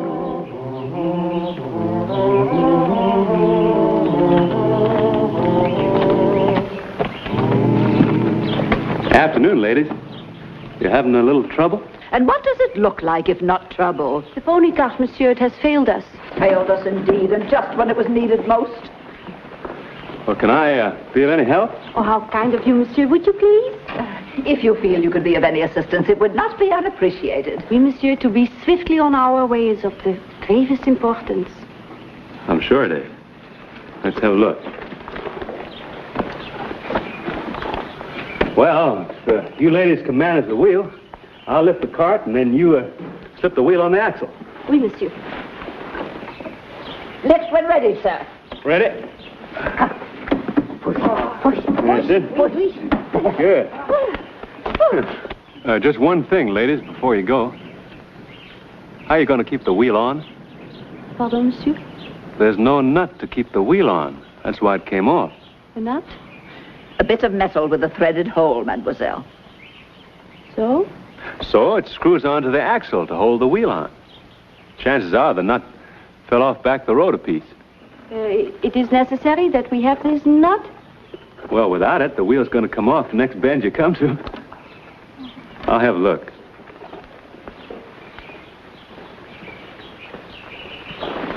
You have found it?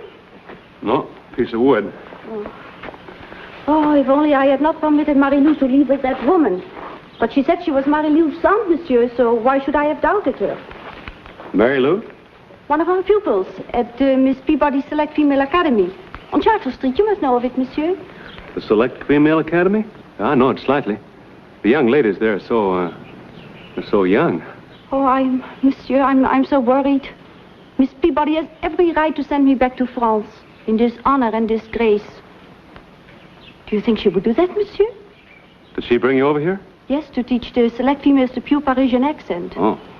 Oh, but she's such a strong woman with such a control over the emotion. I cannot tell if she will forgive me or not. So you see, we must find Marie-Lou, do you not, monsieur? Yeah, I'm beginning to. It is so important in so many ways, such as the handsome contribution Colonel Carter have promised to make to the academy. Colonel Carter? Yeah, Marie-Lou's papa. Oh, he is very rich. And Miss Peabody is so desirous of enlarging the school. Oh, but if we do not find her, I'm afraid poor Miss Peabody will never see the handsome contribution. Yeah, I see. That's bad. Yeah, and all because of me, monsieur. All because of my foolish trust in people. Oh, I'm doing it again. I'm trusting you, a man, an American. Oh, zut, alors what is happening to me? No, mademoiselle. No need to get upset. To have trust in people, it is a Christian virtue, is it not, monsieur? Yeah, I guess it is. Up to a point. Why are you telling me all this? To be honest, monsieur, I do not know, except that... Oh, perhaps I thought you might be able to help. You will help, will you not, monsieur? Well, I'd like to help, but you see, I got someone waiting for me in New Orleans. It's a matter of urgent business. Any luck, ma'am? No, sir. And I doubt that the pair of you have had very much either. We were introducing ourselves. Monsieur, may I present Miss Peabody of the Select Female Academy of New Orleans? Jim Bowie at your service, Miss Peabody. And just what else have you confided in this total stranger, mademoiselle? Oh, only the reason of our search, Miss Peabody. Really? Well, come along, Angelique. I see no reason for further detaining this young man. But what about this small piece of iron with the hole in it? Never mind. Just a minute, ladies. I don't wish to pry into your personal affairs, but I do know you're in a hurry. And I think I can fix your cart, at least well enough to reach the next town. With your permission, of course. We could spend all day looking for this nut and never find it. Permission granted.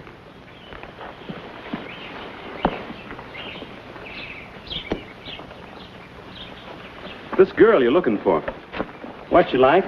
Oh, she's very pretty. She's about so tall and flaxen hair and blue eyes. Oh, it's probably not the same one, but she by any chance wearing a blue dress? Oh, but of course, the uniform of the academy. You see now, monsieur. Control yourself, Miss Moreau. And just where did you see this alleged girl? Outside the Black Horse Tavern, about 8 miles down the road. She was in a carriage? Yeah. With a woman of middle age? That's right. And a great tall coachman on the box. Well, I didn't notice the coachman, mademoiselle. Just the select female. Oh. This young lady. What happened? An abduction? Oh, no, monsieur. An elopement. Oh. Marie-Lou is in love with Émile Dussart. Oh, he's such a charming young man. Into the cart at once, mademoiselle. Oh, thank you again for your generous assistance, sir. Don't mention it, Miss Peabody.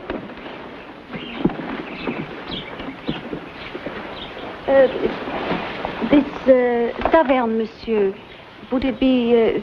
do you think you could show us this tavern?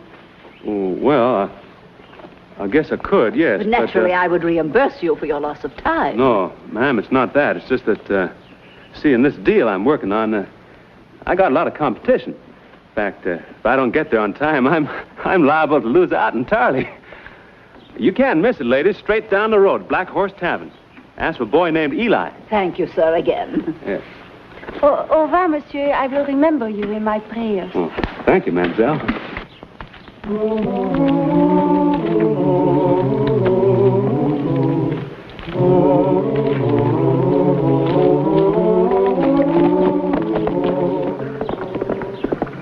I hurried again on my way to New Orleans, trying to keep in mind the charms of the lovely Annabelle, who'd soon be in my arms at the opera ball. It was about an hour later when I noticed something lying on the road. Ordinarily, I'd have ridden on, but this time...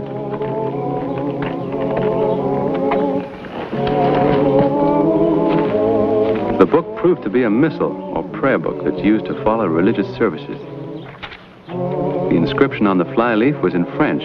Roughly translated, it read, "For my beloved daughter, Angelique, from her loving mother." No, sir, I told myself. I'm not going chasing after those select females. I got a select female of my own waiting for me.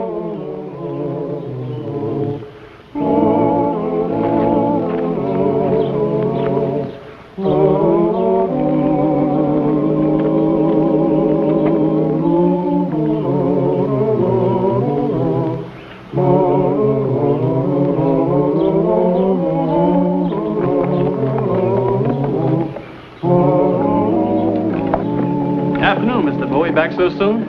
I'm not staying, Eli. Just want some information. I'm looking for the 2 schoolmarms who stopped by here this afternoon. Schoolmarms? Oh, I didn't see any schoolmarms, Mr. Bowie. Sir? You're lying, boy. Just like you were lying this morning about that girl in the coach. Now, come on, let's have some truth. 2 ladies in a pony cart. Where are they? Out by Spanish Creek, I guess. Spanish Creek? Did you send them there? Yes, sir. Why? Well, I was looking for a girl, and I figured that's where she is. All right, let's hear it all. A friend of mine come here the other night, and he wanted to know if I knew anybody that could help him get this girl. Get her? Yeah, some place her old man was keeping her prisoner in. Was your friend named Emile? Yeah, yes, sir. Emile Dussault. Do you know him? I heard of him. Did he rescue her? Well, that's what I don't know, Mr. Bowie. And it's got me kind of scared. You see, I got these friends from Spanish Creek to help Emile, but I ain't seen them since. They're the ones that drove off this morning in the coach. Name of Odin. All right, Eli. If you're telling me yarns, you better not be here when I get back. You understand?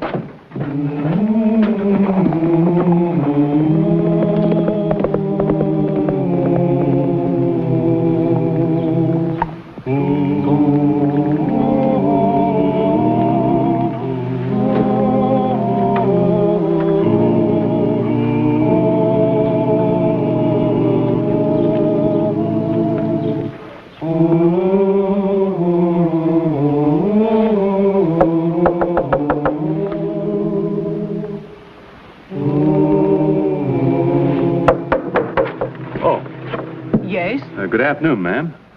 I'm looking for the 2 ladies from the Select Female Academy. Would you tell them that Jim Bowie's waiting to see them, please? You must have mistaken the place, monsieur. Sorry. Good day. No, I haven't mistaken the place, ma'am. That's their pony cart back there.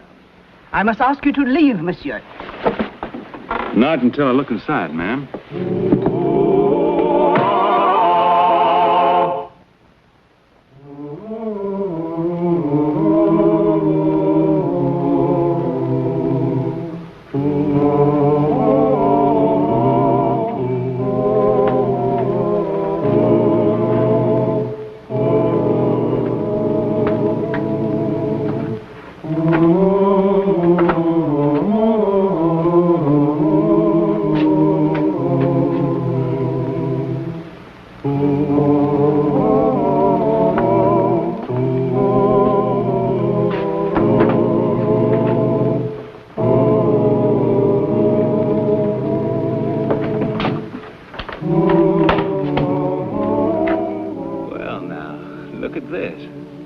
Mademoiselle Angelique. Angie. The door, mademoiselle. It's me, Jim Bowie. The man who fixed your pony cart. Monsieur. Oh, Mr. Bowie, how wonderful. You've come to rescue us. That was a general idea. But right now, I could use a little rescuing myself. You stand back away from the door.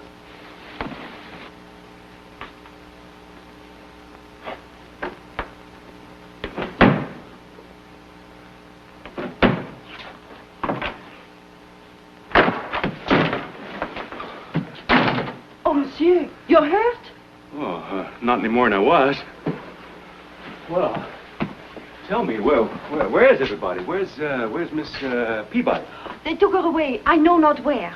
Oh, monsieur, we have fallen into the hands of desperate criminals. We will all be murdered. Now, mademoiselle, it's not that bad. Is it?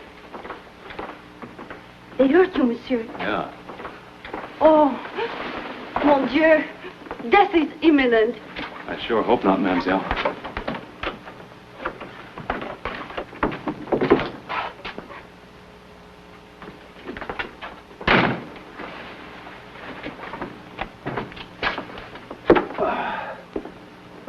Howdy, gentlemen. Must have fallen out of bed.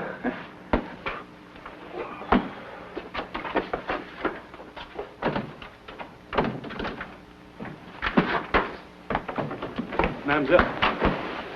Well, now. I'm sorry. That was clumsy of me. My fault, really, monsieur. I should not be so curious. Another of my miserable sins. Well, that's not such a bad sin. Oh, do not waste sympathy on me, monsieur. Others need it more. Miss Peabody and Marie-Lou. She's here, the girl? Oui. Oh, I saw her but briefly when we arrived. She and her sweetheart, Emile. I thought you said this was an elopement. Why are they holding you ladies and me? It is beyond my comprehending, monsieur.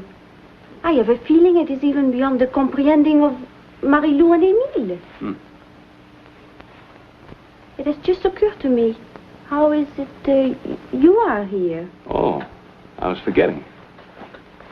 Yeah, they took my money and my knives. But they didn't take this. Mine? It's got your name inside. From your mother. I figured it might be valuable to you. It is mine. But where did you find these? On the road just after I left you. Kind of lucky I was the one who found it, huh? Lucky? No, monsieur. This is not lucky. This is no accident.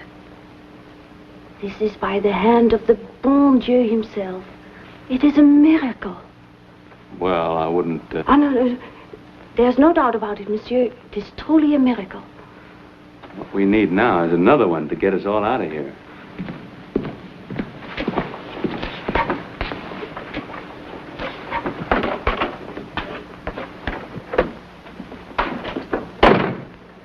Oh, how thoughtful of you, monsieur. You may set it here.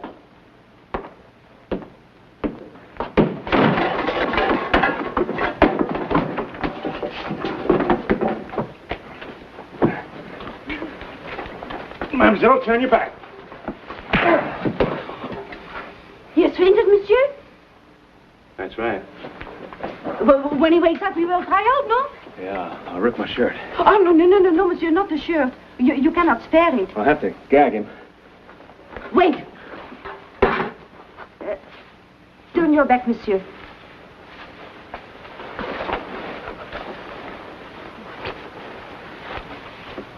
Monsieur, if this is not sufficient, I have a further supply. This'll be sufficient. Thank you, Angie. What did you call me, monsieur? Angie. Angelique's just a little long, don't you think? Do you mind? No, I like it. You can call me Jim. Oh, I like that too, Jim.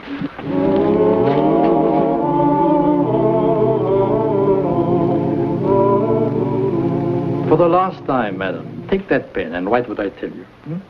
Do your worst, you scoundrel. You shall not make me a part of this odious plot. Right. Never. Do what he wants, Miss Peabody. And who are you to be giving advice, young man? You who got us all into this. That's done now. The important thing is to get you ladies safely home. Write what he asks. I shall write no lies for this felonious criminal. Your final word, madame? My final word.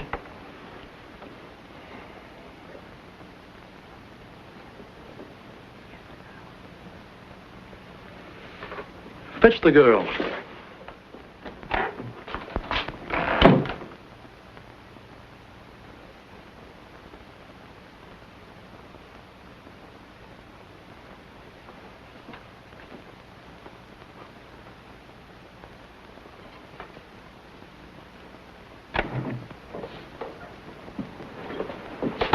Mary Lou. Mrs. Peabody, ma'am, I'm so frightened. Dry your tears, Miss Carter. Our fate is in the hands of Providence. Please sit down, Miss Peabody. Do you see that? A vulgar exhibition of bad taste. It has been there for more than 20 years, madame. Indelible. Impossible to remove. Tattooed there with ink, forever. With ink like this.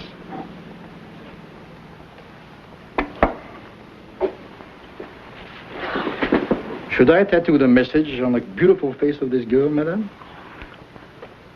Or do you prefer to write? But I shall tell you to write. Right, Miss Peabody. You have no choice.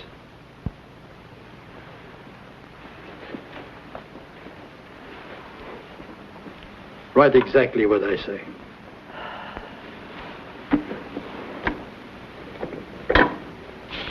My dear Colonel Carter, if you wish to see your daughter alive, you will send me the sum of $10,000, which sum will be delivered by...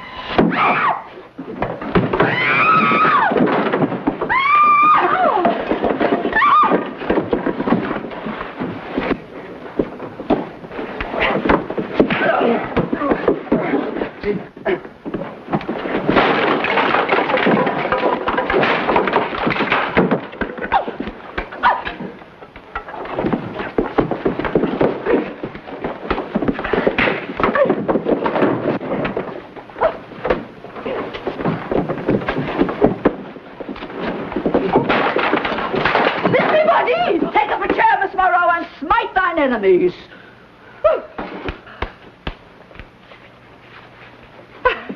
As I often say to my young ladies, there is nothing quite so salubrious as brisk physical exercise. It was fine while it lasted. Oh, zut alors, that I should have come in late and missed the best part. Oh, more self-control, Miss Morrow, if you please. Allow me to introduce myself, monsieur. I know all about you, Emil. I'm Jim Bowie. We better get these fellas tied up while they're still out cold. Get those ropes. What are your plans for these criminals, Mr. Bowie? Oh, have them jailed for abduction, extortion, and robbery. Splendid. And I shall be there to testify against them. But will it not be in all the newspapers? Naturally. It will be an object lesson to all other criminals. But what will it be to Marie-Lou's papa? Oh, he will be most angry. Not only with her, but with Miss Peabody's Select Female Academy. What of the handsome contribution? On second thought, Mr. Bowie, perhaps it would not be wise to bring these men into court. Could we not give them their just deserts in some other fashion? Let me worry about that, ma'am. There'll be no scandal. Thank you, sir. And there will be no more of that, young man. Not while this young lady is in my charge. What you do later does not concern me. Out with you now and harness the pony to the cart. My cape and prayer book, Emile. And this time, Miss Moreau, you will not let her out of your sight until we are safely home. Hurry along now.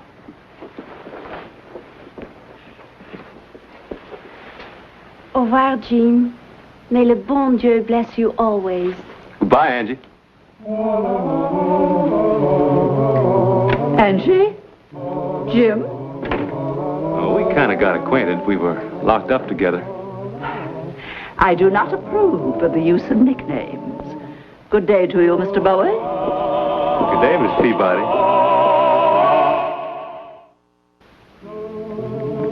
Once more, I hurried on my way to Annabelle and the Opera Ball, after dumping the prisoners on a steamboat bound for Natchez under the hill. Must have been just about sundown when I rounded a bend a few miles out of New Orleans, and there...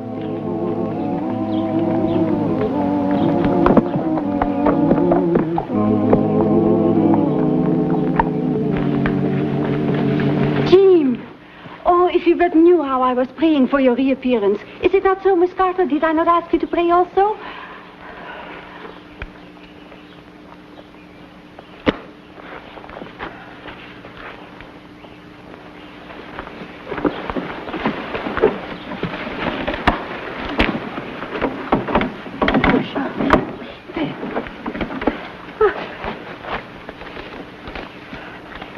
Oh, I do so regret delaying you again, Mr. Bowie.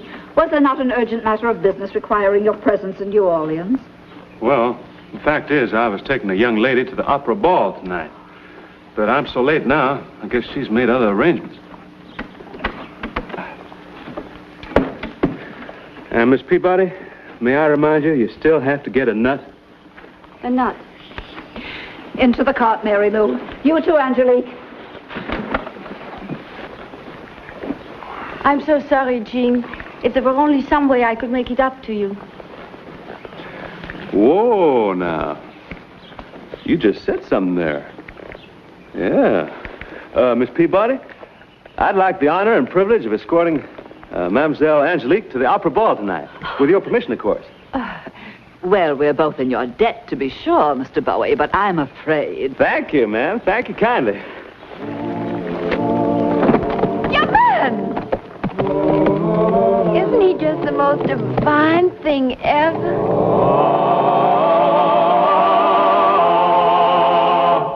And here's the star of our show, Scott Forbes. Hello, everyone. Hope you enjoyed tonight's show. And will be with us next week for another exciting adventure in the life of Jim Bowie.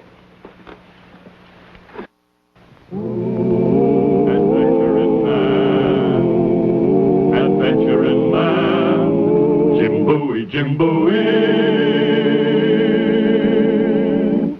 He roamed the wilderness unafraid from Natchez to Rio Grande.